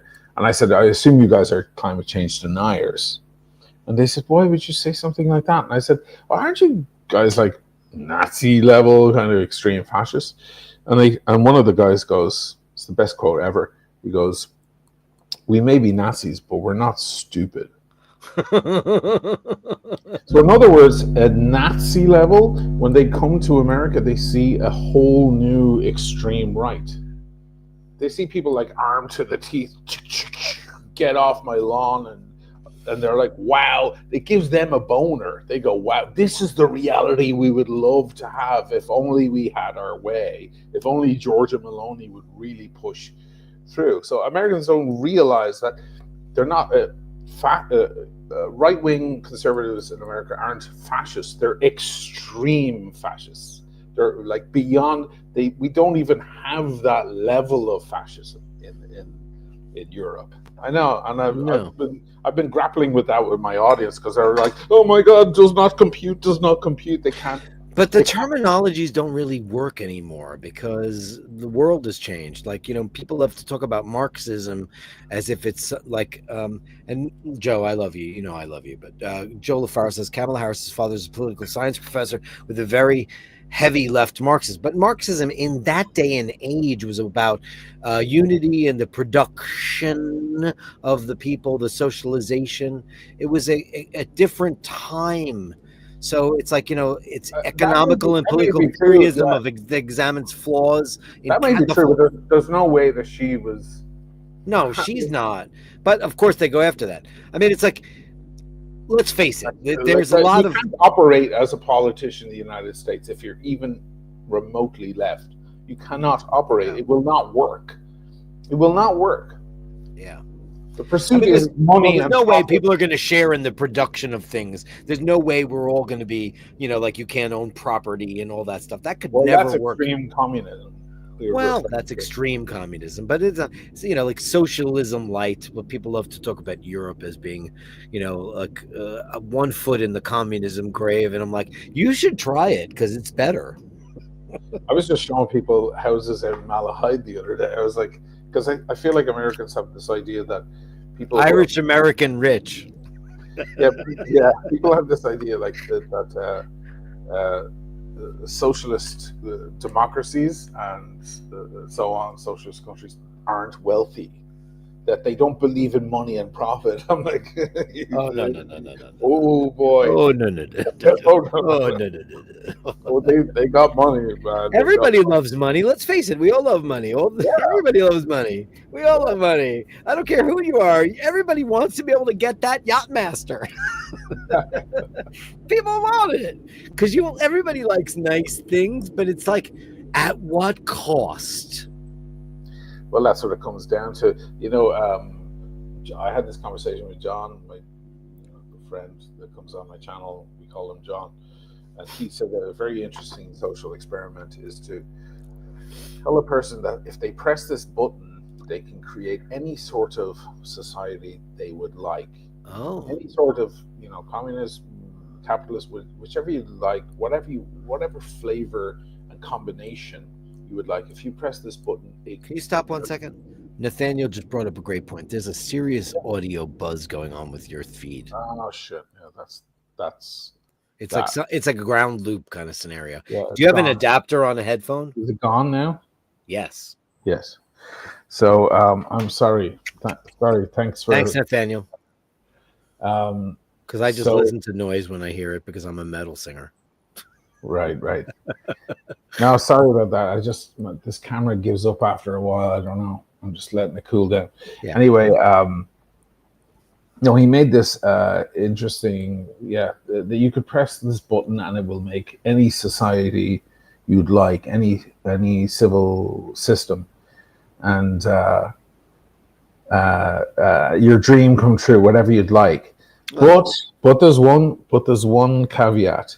When you press the button, you could be anywhere in that line on that ladder. Oh, you could be. Oh, you could. You don't get to choose. You could land anywhere in that ladder. So you could be at the top. You could be Elon Musk with billions, or you could be a person who has to scrub floors in a McDonald's in Illinois and barely making ends meet and can't afford dental, etc. You could be any one of those people.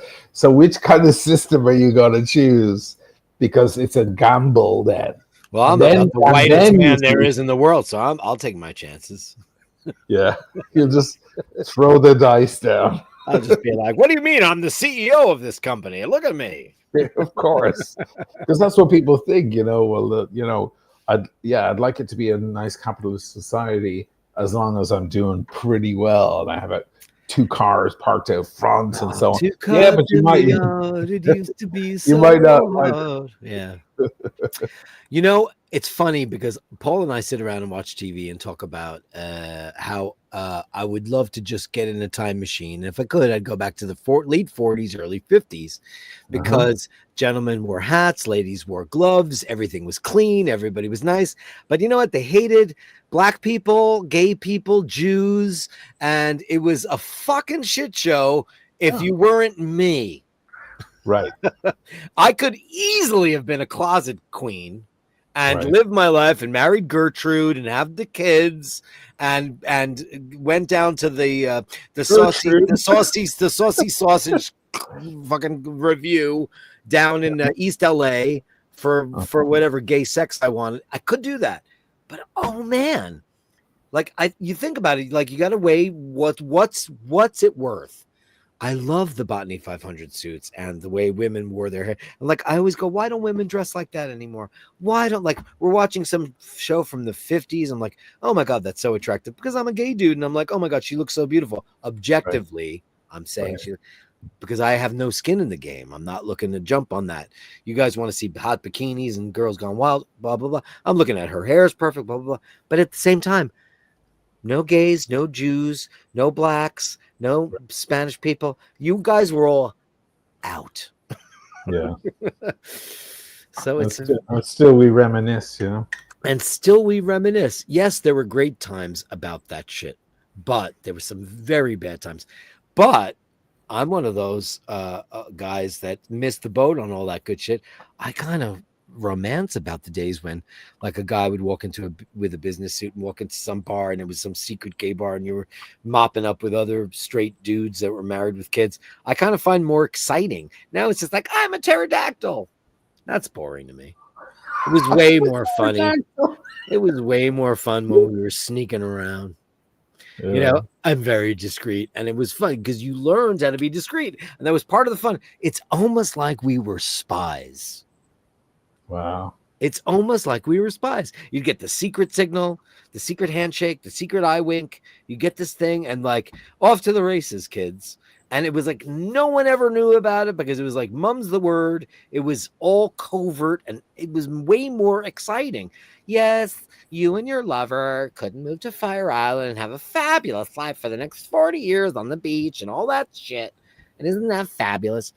Which is important too, as I make fun of it after my 35-year relationship. But it's like it was way more fun sneaking around, man. I'm sorry, it just was.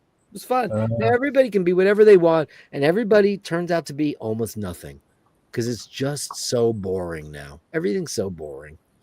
That camera's never going to work for you, bro. I'm sorry. That other one is, first of all, it's gray, and the lighting is all diffused. And like the other one, like you look like you've been hitting the gym. That shirt is teal. Yeah, it's like it's just a. Nick of Time says, I'm a pterodactyl. Yeah, we were all pterodactyls. It was more fun. Nowadays, everybody's like, remember the old joke, I'm a daffodil? It's just boring now. Lucky for a lot of people. But you know what? I think it gave me a little bit of metal back in the day. It did. Gave me a little bit of tough. Gave me a little tough. You know? And I guarantee you, my secret sex was way more fun than your secret sex.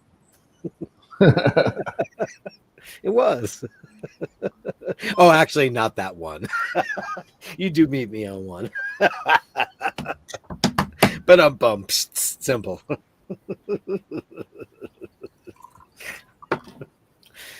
Oh boy. Okay, you fix your camera. I'm going to take a quick pee. I'll be right back. All right. If the people can hear me still. We can certainly hear you. It just doesn't look HD. I know. I'm trying to fix it. I'm a pterodactyl. It's hilarious. Yeah, it's just one of those things, guys. It's okay. I've learned to live with that reality. Italy is great. It's great for resetting that whole thing because you really understand it nice and clear. And people there are very, very honest about their stance and so on. Ireland doesn't really have a right wing, apart from the far right weirdos like the Get Them Out crowd, the Kulak Says No crowd, that are basically Paul Thorpe, in Irish form, which is super embarrassing and shameful. But essentially, we have an election happening next week, and essentially the country is just different flavors of left, really. Just left and more left and different types of left. Okay. Now we're coming back. Coming back to life here. Boom. And now I do that. And now we have life again.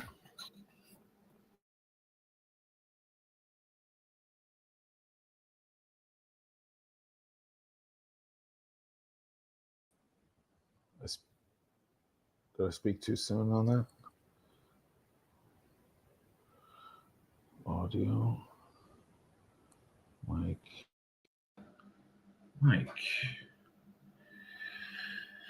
Oh boy. It's complex. And now it's following me. Look, I can just move around and it follows me.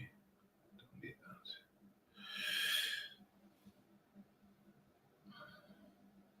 that. The political discussion overheated the camera.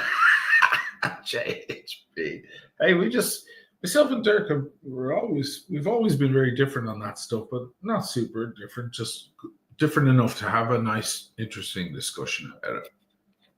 I think it's pretty interesting stuff myself. The political conversation overheated the camera. Listen, man, it doesn't matter what you and I think. It doesn't really matter at all, does it? But we have our opinions, and that's fine. I have no problem at all moving to the fascist-led country of Italy. I have no problem. I mean, listen, it's not. It's not. It's because Meloni's in power now. She's trying to move things in that direction, but it's not going to move there. I mean, the Italians. We had the communist country for communist party leaders for decades and decades. After fascism, after they hung Mussolini by his toes in Milan, it's never truly going back there. You know what I mean? No. Did you get to this, Michaela? Just shut. Hey, gorgeous, sneaking around great again. Yeah, because it added allure. Do you know what? You know what? When you are attracted to somebody, but it's forbidden, it's so much more exciting. Sure. It's there. There's like, you know, the expression, the chase is better than the catch. There's something so incredibly alluring about finding, like, having a private signal between two people that you're attracted to one another, but it's absolutely not, it shouldn't be possible. It shouldn't happen. It's Romeo and Juliet all over again. Sure. This has been going on for centuries. And it's 100%. Like cheating. Cheating has a lot of electricity to it. You know, sure. How many women have affairs with married men, and then the married man leaves his wife for them, and now he's not sexy anymore. 1%. Yeah. First of all, gals, he's never going to leave his wife, and if he does, you won't want him anymore. You won't want him. If he leaves his wife, you won't want him. You won't want him anymore, because everybody wants what they can't have. I want William Holden. He's dead. And he was straight, but I still want him. But that's okay, you know. And Travis is very, very right here. Everyone's definition of left and right varies depending upon upbringing and cultural influences. Of course it does. It's like, yes and no. I agree. I'm going to say no to that one. I'm going to say that's a bit like saying up and down. Everybody has a different idea of up and down. What's up and down in space? Right. Well, we don't live in space. Right. Like Alpha Centauri, you know, like the closest star system to the definitions. Where is that? Is it the down? Definitions of right and left are very, very clear in history. In history, correct. Yeah, but politically, they are extremely succinct. I believe that there's a lot of people on the right who refuse to believe or accept that they're on the right. I would say to your average American who's on the right, if they came to Italy, if they just landed in Italy and just moved to Italy, and they're just talking to people at bars, and they wind up in the same conversations with certain people, and they go, oh, I like that guy, he thinks like me, and so on. And then you get to know a lot of people, and you make your friends, and so on. And then I walk over to you, and I whisper in your ear, and I go, you know, they're all fascists. Then it's time to accept you're a fascist. It's okay. For Italians, it's absolutely fine. Sono molto, molto fascista. They say that. I'm very, very fascista. You'll hear it in conversations. Oh, yeah, don't worry. I'm very, very fascista. No problem. It's not a shame. It's not a point of shame for them. No. And I think for a lot of, it just might be like a little shift for a lot of Americans to realize, oh, shit, like the fact that I want my gun and I want smaller government and I want lower taxes and all that makes me a fascista.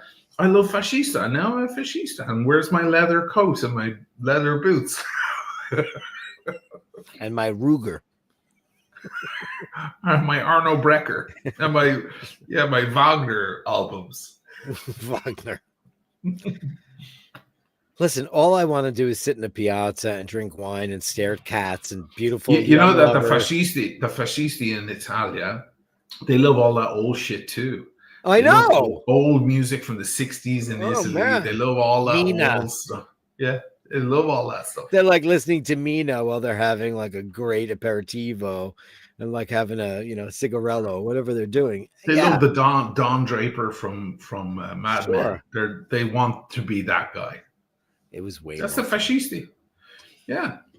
It's very, very, very, very true. Hey, look at Verona. Look at my video in Verona. Beautiful town. Stunning. Verona. Stunning. Andrew, did you get to this? $5 Canadian. Show some support. Upvote for the lads. Please upvote. It's right down there. All you got to hit is upvote. Just that's the thumbs up for the Americans, and become an inspiration and a Patreon. Man, just do it. It's really good. This is Friday night. This is when we have a couple of drinks and we take the gloves off and we talk about fascism and what we don't know about it. It's all fun. The architecture is pretty shit though. I don't mind it. I like brutalism. Oh, you like it? I you do. Like the train station in Oh my God, Venice? I love it. You like the train? I love it, dude. Wow. I love the Mussolini brutalism architecture. I love Oh, the you like the I brutalism? love the Bauer. I fucking love that. I love that stuff. Wow. I think some of the most beautiful shit that was ever made was Hitler, Mussolini, the architecturally. I like it. I like brutalism. I don't mind it. I don't mind it. Okay. And I got a real history course on it because, Paul went to art school and he taught me about, because my favorite is Richardsonian. That's my favorite. That's like for most people, the American Museum of Natural History, the old building. It's like the Dakota where John Lennon died and where he lived. That's combination of Gothic and Richardsonian. But I love brutalism. I love Santa Lucia. I think it's gorgeous. I love all that stuff. That's crazy. I love the lines and the simplicity. I don't mind it. I don't mind it. Doesn't bother me. I know Italians hate it, but I like it. Doesn't bother me. Because I listen, want to show the audience what God. you're talking about. Thank you, Andrew, so much for that. So the audience have seen Italy and they've seen Venice through my eyes on the channel, right? Plenty. Sure. That is the train station. Well, okay. It looks like nothing there. It looks like it could be the Queen Center Mall. That is the train station. What do you mean? It looks like. But I mean, it's that is it. Yeah. You see the bunches of straight windows with no design, no ornamentation at all. For Venice, it's extremely rough juxtaposition of that city, and so to your that credit, is fascismo, right? To your credit, the very first time I ever arrived in Venice, we came by train from Fano, and I remember getting off the train. That's where I got almost arrested by the Carabinieri because I had fake English pounds on me. And I didn't realize they were counterfeit notes.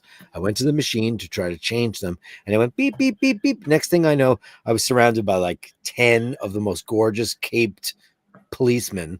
And they pulled me into a private room where I was questioned. I absolutely spoke zero Italian. I knew nothing about the language whatsoever. So I couldn't, it was just like, and turns out I had acquired at some point 2 20-pound notes that were counterfeit. And I remember being in that place. Paul had gone outside for a smoke and he was outside, like, right on the landing there, right on the Grand Canal. And he had no idea. He was like, what the fuck happened to this guy? Meanwhile, I'm being interrogated in a booth. And I remember looking around and going, wow, Venice is way more modern than I thought. Because it looked so 50s, like it looked so much more. It was that building. Yeah. So you love Trieste, right? So Trieste is love Trieste, which is Austro-Hungarian. And there is the Roman, because it dates back to Roman days. So there is the Roman little, not Colosseum, but the little whatever you call it, right? Opposite the Roman Colosseum is the Questura di Trieste. I know exactly the building you're going to point out. I know exactly where you are. I know exactly where you are. And it's that. That's la fascia. I don't hate fascismo. It. You don't hate that? No, I don't hate it. I think it signifies a time, and I don't mind it. And man, I've walked past. And the funny, cool thing about that amphitheater is it was there for so long, and they didn't even know it was there. And they dug it up. The amphitheater, that's exactly it. On the other side is something to behold, 2,000 years old. And opposite is that building, which represents the fascismo. I don't hate it. You do? Okay. You like all the square windows, all the same I don't size. hate it. I just think it just evokes something to me, which I don't mind. It doesn't look like Eastern Bloc, fucking East Berlin, 1975 to you. Some of it does and some of it doesn't. That doesn't particularly. Now, when we drove from Trieste, which you and I both love, we drove down because Paul's dad's half Croatian, and we drove all the way down to Dubrovnik. When we got to Dubrovnik, because we went through, Kirk and Rovine, and it was so beautiful. When we finally got down there, it was Titoville. So here we are about to enter Split. And we're like so excited about Split, a city I did not love, by the way. Yeah, it was all right. We get to Split, but we're on the environs of Split, and we're on the outside, and everything looked like super fishy. It had no beauty, no romance. It had Okay, nothing. there's pre-fascismo in Trieste. Well, of course, that's Piazza Unità in Trieste, and that's the most beautiful. Listen, that's Austrian Italian the architecture. Austro-Hungarian Empire, yeah. Yeah, Austro-Hungarian. I mean, it is. First of all, there's Lo Specchi right there. Lo Specchio is right there on the left, which is one of the most amazing cafes in the world. Sit there outside, spend the afternoon with amazing coffee and cicchetti later on. I mean, it's not cicchetti in Trieste, but whatever the snack, I guess it's spuntino or whatever. But man, you know how many times like we used to say, because me and Paul always flew separately from Julie and my father-in-law because of my dad's passes. So we'd be like, okay, 1:30 at Lo Specchio. and they went from that to this. And by the way, that's probably only about 4 or 5 blocks away. It's really not that far away. Yeah, of course. I know. Man, when you said that, I was like, I know exactly what building he's gonna say.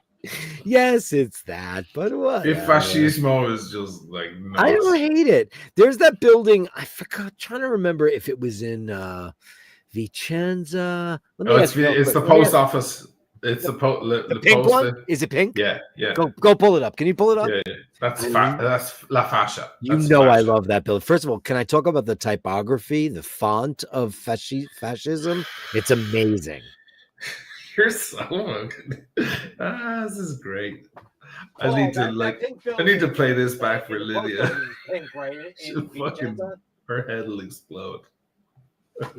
Yeah, it's Piazza della Poste.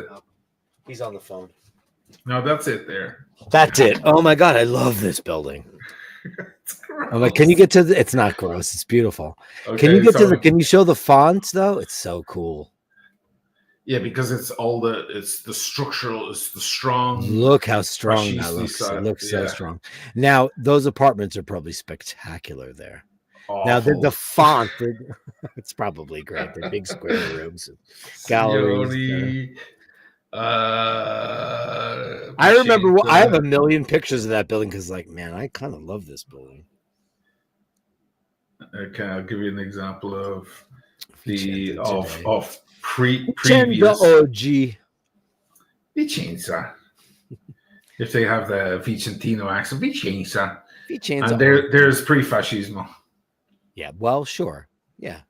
Okay. Sure. So, I mean, listen, I'm not going to argue that point because it's ridiculous. Why would you do that? Why would you? But I love that you love it. No, I do love it. I don't have a problem with that. I have a problem with New York architecture more than anything because we just knock down all the beautiful shit and just put up garbage. That's my problem. Show me a modern building in New York other than Mies van der Rohe. Like other than the 1950s where Lever House, Mies van der Rohe with Seagram's. What have we made in New York that is spectacular? What we haven't done is replace Pennsylvania Station with anything worse than the Madison Square Garden, which is a colossal piece of garbage. And that's Americans not being a civilized country long enough to understand where history plays an important part in if you want to talk about nationalism, which we don't, if you want to feel good about your culture, don't build shitty crap. Yeah. And that's what New York does. New York loves to knock down their epic buildings and not replace them with anything of any note. We've had so many beautiful things. The Gilded Age. Think of the Gilded Age. Think about all these amazing buildings on Fifth Avenue. Bergdorf Goodman. Even though it's a pretty building, the building that was the Vanderbilt Mansion. Across the street was the Savoy. I mean, they're all gone. And what's there? This big glass box of shite. It's crap. I love the Ansonia in New York. The Ansonia building is a stunning building that we pull up a picture. Pull it up, yeah. I love this building. Can I zoom? There it is. Yeah, good. It's on 74th and Broadway, right? Oh, are you talking about the Ansonia Hotel? Ansonia. Oh my God! Oh, yeah. The Ansonia. Yeah, this is one of the. There's only about 6 courtyard apartments left in New York, and that's one of them. It's one of the most beaux arts. Obviously, it's beautiful. One of the most beautiful buildings in New York. That's most modern people would know that from Single White Female. It is very famous to the gay people of the world because the Continental baths were in the basement of that building where Bette Midler and Barry Manilow got their start. Bette Midler was the house singer. He was the piano player. And like they would just sing Broadway tunes for all the gay dudes who were just mopping up and mopping up means sex, by the way, mopping up and relaxing in the pool cafe area. But this building is a colossus. And thank God that and the Dakota, and there's only 6 of them left. And those were like you would enter through a center kind of giant gated courtyard, and there would be a gigantic garden where each tower, each side of the building would have its own entryway. Just think Rosemary's Baby or Only Murders in the Building. Do you watch that? No, I haven't watched it. I think you mentioned it a few times. Yeah, it takes a minute to get into it because I was like, I'm not sure. No, you mentioned it a few times. Yeah.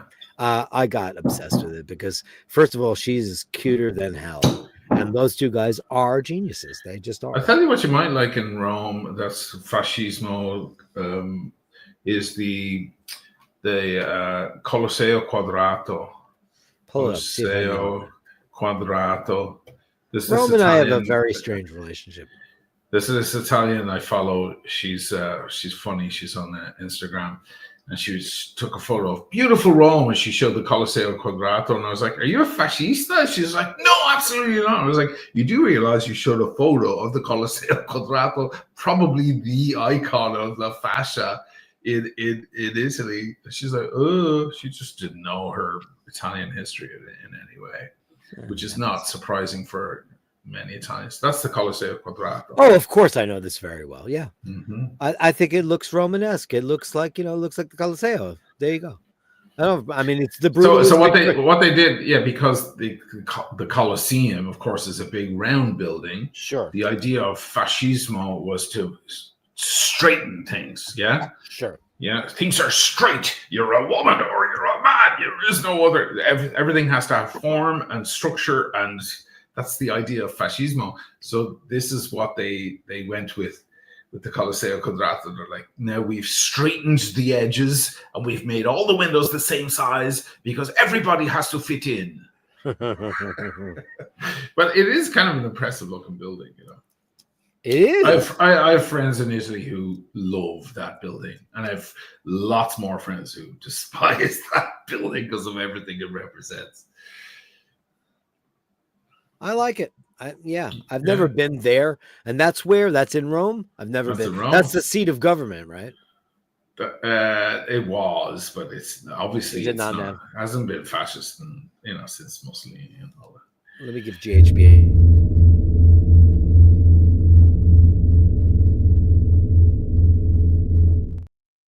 JHB says, it does suck that the Chrysler building gets hidden.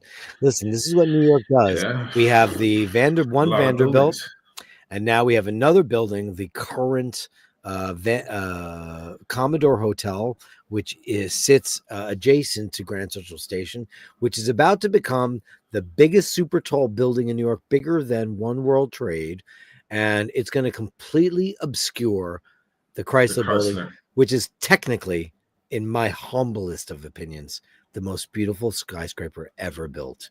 It is so magnificent. I love it too. So now you're only going to be able to see it when you stand in front of it and look up. I mean, my God. Now, have you seen Megalopolis yet? No. It's available on streaming. I will watch it. It's now available on like Netflix or Amazon Prime. Apparently what he did was he wanted to juxtapose Rome, ancient Rome, with modern New York, with whatever weird story he's got. Yeah. So no, it's fine. So he's got some mock-ups of the Chrysler building, apparently, Adam Driver's character, et cetera, et cetera. Are you going to show all this horrible... it looks like the end of AI with all these splinter buildings that are dotting, because Millionaires Row was 5th Avenue between 57th Street and 60th Street on 5th Avenue. Now it's 59th Street. Is that the one you're talking about there, Easy? 220 Central Park West? So gross. So bad. That's And- brutal. That's That looks brutal. very fascismo. Yeah. Yeah. I mean, I guess brutalist is pretty close. I mean, that is just, I mean, there's a bit of Art Deco going on the top, but not much else. I mean, most of the buildings like the Steinway Tower and they're just nothing. And one of them is going to fall because they're constantly revising the architecture of the building because they're so pencil thin. Like you and I are both the biggest Steinway whores in the world, and we both remember going into Steinway Hall and getting to play their pianos. Now the hall still exists. It's no longer, they sold the building, they owned it and they sold it. So Steinway sold their building for X amount of dollars to this developer, and then moved to like a mall style showroom. But they built this building that is 108 or 116 floors high. That's so pencil thin that every like 5 or 6 floors, they have to put these conduits in there so the air can pass through it so it doesn't blow over. And people are now complaining that everything leaks and there's too much movement. They can't sleep at night. They're vomiting. They have motion sickness because it's just wrong. And it's just a shame that the building that was there was magnificent. Why they had to do that, I don't know. Everybody wants a bigger dick, I guess. You know? So now I'm going to show you the pinnacle. And you Go. know what that is. Because life is short. Yeah, we'll show you. I'm not going to argue with any of that shit. And that. Oh, you can see my place there. Shh. I mean, yeah, baby. I walked through that. It was cool. Meanwhile, it's the walk to prison. That's where I wait for the bus. Santa Maria della Salute. You know? Yeah, that's where you go. That's his bus stop. And there's the Piazza San Marco flooded. Yeah, I mean that's Byzantine Empire gorgeousness.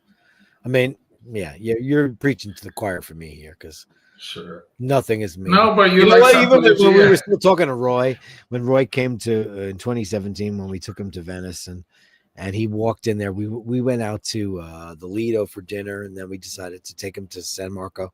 He walked in there and he wept. He wept because he couldn't believe how beautiful it was. He'd been wanting to go there for so long after hearing all the stories and all. So let's go back to your favorite. I don't mind it though. I mean, listen. There's lots of architecture in the world. I mean, I don't like Frank Gehry. Do you like Frank Gehry? I don't like anything that guy's ever done. I think his stuff is so stupid. You know, like there's architectural movies. Yeah, easy. There's a lot of Turkish and Indian, and there's a lot of stuff. Snatch film. There's a lot of stuff in Venice that mixes. Yeah, there's a lot from the East, from the Far East, and from the Middle East, and so on in Venice. So we have a nice mix of stuff. It's really cool. Did we get this one? James Emmy's watching the fight. Thanks about telling me. I didn't know about it, but thank you, James. Paul's watching it right now. He said there just is a lot of chitter chatter. So they're just chit chatting about. Yeah, they're not going to be in the ring for another 40 minutes, I reckon. Nonsense. Absolutely not. Listen. Art and architecture are the same thing. I watched this guy. I forget his name off the top of my head, but it's Architectural Digest. He's an architect. And he goes through New York and he talks about all the stuff we did, all the stuff we didn't do, and all the stuff we destroyed. And it's some of the most amazing. It's 1 hour episodes. Let me see if I can get this guy's name because I'd like to promote him on the show. New York. Good. You talk to the fans. Sure. Travis likes the Marina building in Chicago. Beautiful architecture in downtown Chicago. I love it. Financial area there, Chicago's big, monstrous, big arches. Beautiful arches. Love it. Oh, what the fuck is The this Russians, guy? Jocelyn said the Russians do it right. Yeah, Peter Hoff. Catherine's Palace. There are blocks and blocks of depressing apartments in St. Petersburg. Yeah, I can imagine. I mean, the Karl Marx Hof in Vienna is is a very horrible, coal-looking building. 100 years of communism. Vienna.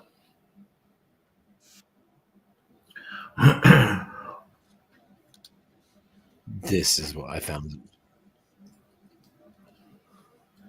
I'm gonna just play a little bit of it because it doesn't really matter.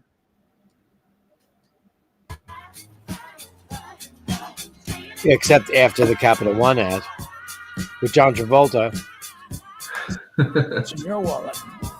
as Santa Claus. I Oh, think look, a I've Vacheron evolved ad. through the Wow. This is and the one I vice saw versa that's with crap. My work. They know your audience. Skip it, skip it. Corey Richards, Okay. and I'm a Like, Great artist and scientist Goethe once said you hear that? architecture is frozen Yeah. music. Yeah. And I always thought, what a beautiful idea.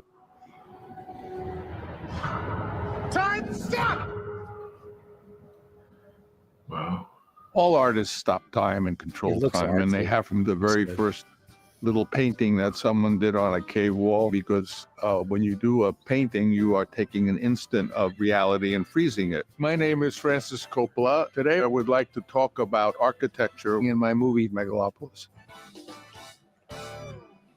okay, so there's that. So Megalopolis this show. is basically Let me just- Maybe stop it now. Yeah. I don't want to get in trouble. fable Yeah. and like a Roman epic. Trying to find the guy. Anyway, it's Architectural Digest, and it's their YouTube channel. This guy goes through all this New York stuff. If you want to Wow. learn about New York architecture, it's really fantastic. Wow, JHB wants to very know cool. $4.99. Have we been to Prague, Jen? Some incredible architecture. Absolutely, of course. Eastern European, amazing. Yeah. It's great Prague stuff. I was is- there a million years ago when I was Yeah, in Prague a rock looks and like roll band. yeah, it's like old Paris, old Vienna. Yeah, it's beautiful. I don't know about that. Chicago, Kyle D. Chicago blows New York City out of the water. Listen, I like Chicago a whole hell of a lot. You got the worst pizza in the whole wide world, so stop it. It's terrible. He's talking about the architecture, maybe. I don't know. Yeah, I know, but I like the architecture in Chicago too. But like New York, listen, maybe you're right in terms of you knew how to preserve your architecture where New York didn't. So I'm not going to disrespect you there, but I mean, always like Frank Lloyd Wright. Well, Frank Lloyd Wright, There are areas of Chicago that are simply stunning. Oh, I love. Oh man, Yeah. if I had to move to another American city, it would 1,000,000% be Chicago. I love the people. I love the only thing they don't have there they have like the worst pizza. That's, oh my god, it's so bad. And there's It's some like bread they have with some, shit on it. they have some ice cold wind. Windy City, baby. Yeah. And it gets real cold. It's cold there. I mean, that lake, man, it's an ocean. I timed it when we Yeah. flew out of O'Hare, and it was like 15 minutes before we got to the other side in a jet. So that's Wow. like it's a monster of a thing. Michigan, yeah, Yeah. it's a monster. Yeah, I really want to see Megalopolis. It's a thing I've wanted to see for a while. I mean, listen, I'm a big fan of Francis Ford Coppola, and even his missteps I don't hate. He's made some, obviously, he made the Godfather movies, Apocalypse. Now, I didn't hate Jack. I didn't hate, what was that movie with Nicolas Cage? It was fantastic. Peggy Sue Got Married. That's a great movie. You ever see Peggy Sue Got Married? No. Peggy Sue Got Married is, who is The Conversation, Sergio, thank you so much. Yeah, The Conversation. Wow. Incredible. Yeah. Incredible movie. Gene Hackman. Oh my god. So Peggy Sue Got Married is Nicolas Cage, and who is that actress from she was beautiful and then she turned into just an absolute hog quickly. Jesus. I don't like her because she said if men don't find me attractive, they must be gay. So I have no love lost for her. Oh, shit. You egocentric lunatic. She was in, what's the most famous movie she was in?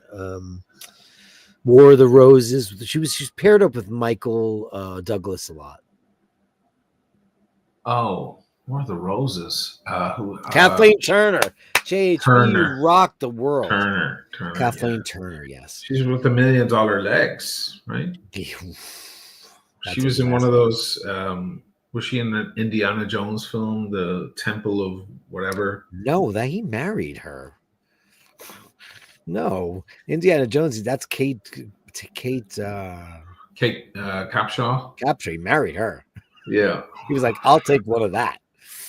Kathleen He was married to Turner. Amy Irving, and so yes. so Kathleen Turner. What a great movie! It's about a girl, an older lady that falls into a coma. She goes back in time into the 50s and gets to relive her whole life. It's a beautiful, beautiful film. Romancing the Stone. Yeah, that's terrible, terrible. I mean, I'm not a fan of Michael at all. I think he's Douglas? No, I'm not a fan of him at all. He's a very Yeah. acty actor for me. I do like The Game. What about Falling Down? I like Falling Down. Okay, sure. Falling Down, China Syndrome. But I feel like that guy thought he was way sexier than he really was. When he got older, I think he got more serious about being a good actor. But he was young. I feel like he was always trying to be like, are you trying to think you're sexy? Like you're Burt Reynolds? Or I think he was always annoyed that he wasn't like considered a heartthrob. I don't know, it was about that guy. Wall Street. He was Gordon Gekko, right? That's a terrible, terrible movie. It's just all those guys in New York, those Wall Street guys, they love that. They idolize Gordon Gekko. Yeah, because they're dicks. They just love it. Yeah. Yeah. Okay, so Sergio, you're correct. Did you watch Behind the Candelabra? No. It was Michael Douglas as Liberace and Matt Damon as his boyfriend, and it was fucking incredible. Yeah, I heard that was a great movie. Wow. Okay, I take a lot of what I said back, because when I saw that, I was mind fucked. I couldn't believe how good it was. It was absolutely great. And Matt Damon, I don't mind Matt Damon. Do I think he's a great actor? No. Do I think he's a good actor? I think he's fine. I don't mind him. He's fine. Like Ben Affleck, he's fine. He'll do. Yeah. He'll do. I don't mind him at all. Yeah. But like Wall Street, I can't watch that. It's just a bunch of greedy douches being douchey, and everything about that movie really makes me crazy. Basic Instinct. Yeah, that movie I don't like. I don't like anything he was in. He was in that movie with Demi Moore, Deception, or whatever the fuck that was called. Yeah. When she was an absolute, and she still is. I mean, she still looks great, but she was like super crazy gorgeous. African Queen. Then African Queen. That's Kate. That's Bogey and that's Bogey, Catherine Hepburn. Hepburn. What are you? I think they may have remade it though. Did they? Don't say that. That's a movie that they you may can't. Have remade it. You can't really remake a movie like that. It's too. Can you? I don't know. Angela wants to know, wasn't there a problem? Some sort of illness? Yeah, it's called being a cunt. She is so nasty. Her husband. She's married to a guy. I don't think she is anymore. Here's my Kathleen Turner story, and I have one because I met her. She was married to a guy that was in a band with my manager, Ray. And Ray was a guitar player. I don't even know what her husband played, but he was known as a slumlord in New York City. He was the guy that owned the Happy Land Club, whereas it was a Latino club, uptown New York. There was a fire. Everybody died because there were no fire exits, no alarms, no nothing. This guy was famous for being a slumlord. He somehow evaded jail. But at this point, I was looking for a new apartment. This is before I lived here. And my manager, Ray, said, oh, this guy Jay, his name is Jay. He says, he can find you an apartment. And here's the address. And I went there. And I see a bunch of junkies outside on the stoop in the Hell's Kitchen. And I said, oh, hi. I'm looking for Jonah. He's got apartment 4K. They're like, he's on 4, man. There's no elevator. I was like, okay. So I walked up the stairs, walked over people, finally got up to this open door, and there was a junkie in there. And he's like, yeah, Jay told me you were looking to live here. Well, I got an extra room in the back. Oof. And I was like, oh no, I'm looking for an apartment. He goes, and I ran out of there and I left and I called Ray, and he was trying to put me up in a shooting gallery. It was where people were shooting up heroin. Fast forward to like 2 months later, Lone Star Roadhouse. Ray is playing with his band. They do covers, and they said, can you get up and sing a couple of songs because our singer can't make it? And I was like, well, what songs? And they're like, Journey. And I'm like, Or what Journey songs? I didn't even know. One of them was like Lights. I don't remember. So I wrote out, I heard the songs. I knew what they were kind of, and I typed out the lyrics and I brought them there. And I sang 2 verses the same in one of the songs. I don't remember what song it was. Kathleen Turner comes up to me and she goes, "You fucked up my husband's whole gig. Why? You don't know the lyrics to a Journey song?" I said, "Well, they called me like an hour and a half ago and I don't know the lyrics to the songs."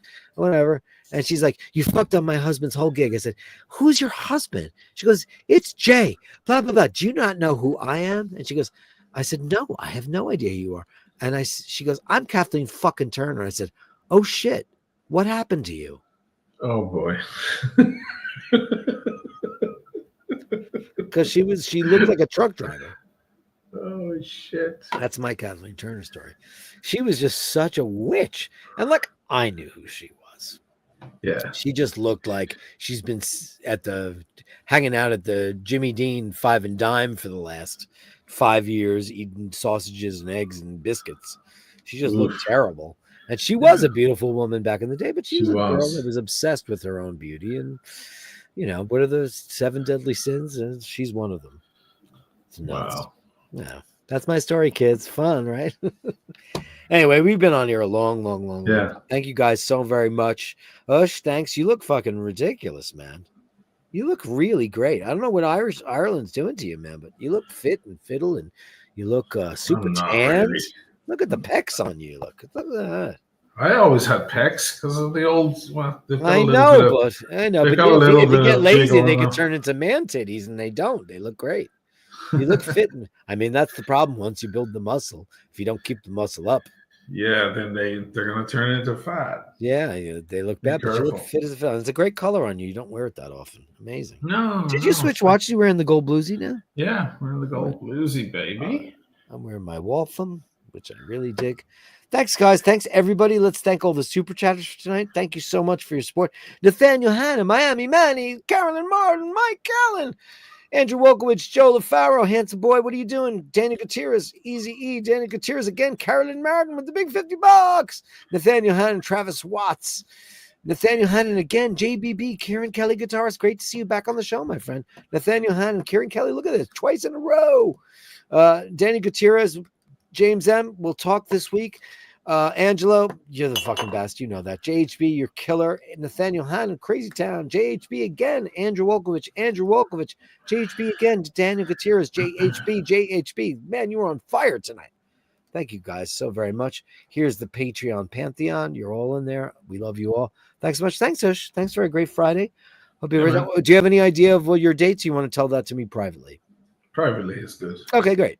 So you guys are going to get what you want. Don't worry about it. It's going to happen. You're going to get what you want. But when it happens is when you'll find out. And you won't find out before that. Guys, remember to hold the door open. Remember to say please and thank you. And remember, if you meet somebody who's not so nice, give them the benefit of that, because you never know what somebody's gone through. They might be the nicest person in the world, or else they just might be a cunt.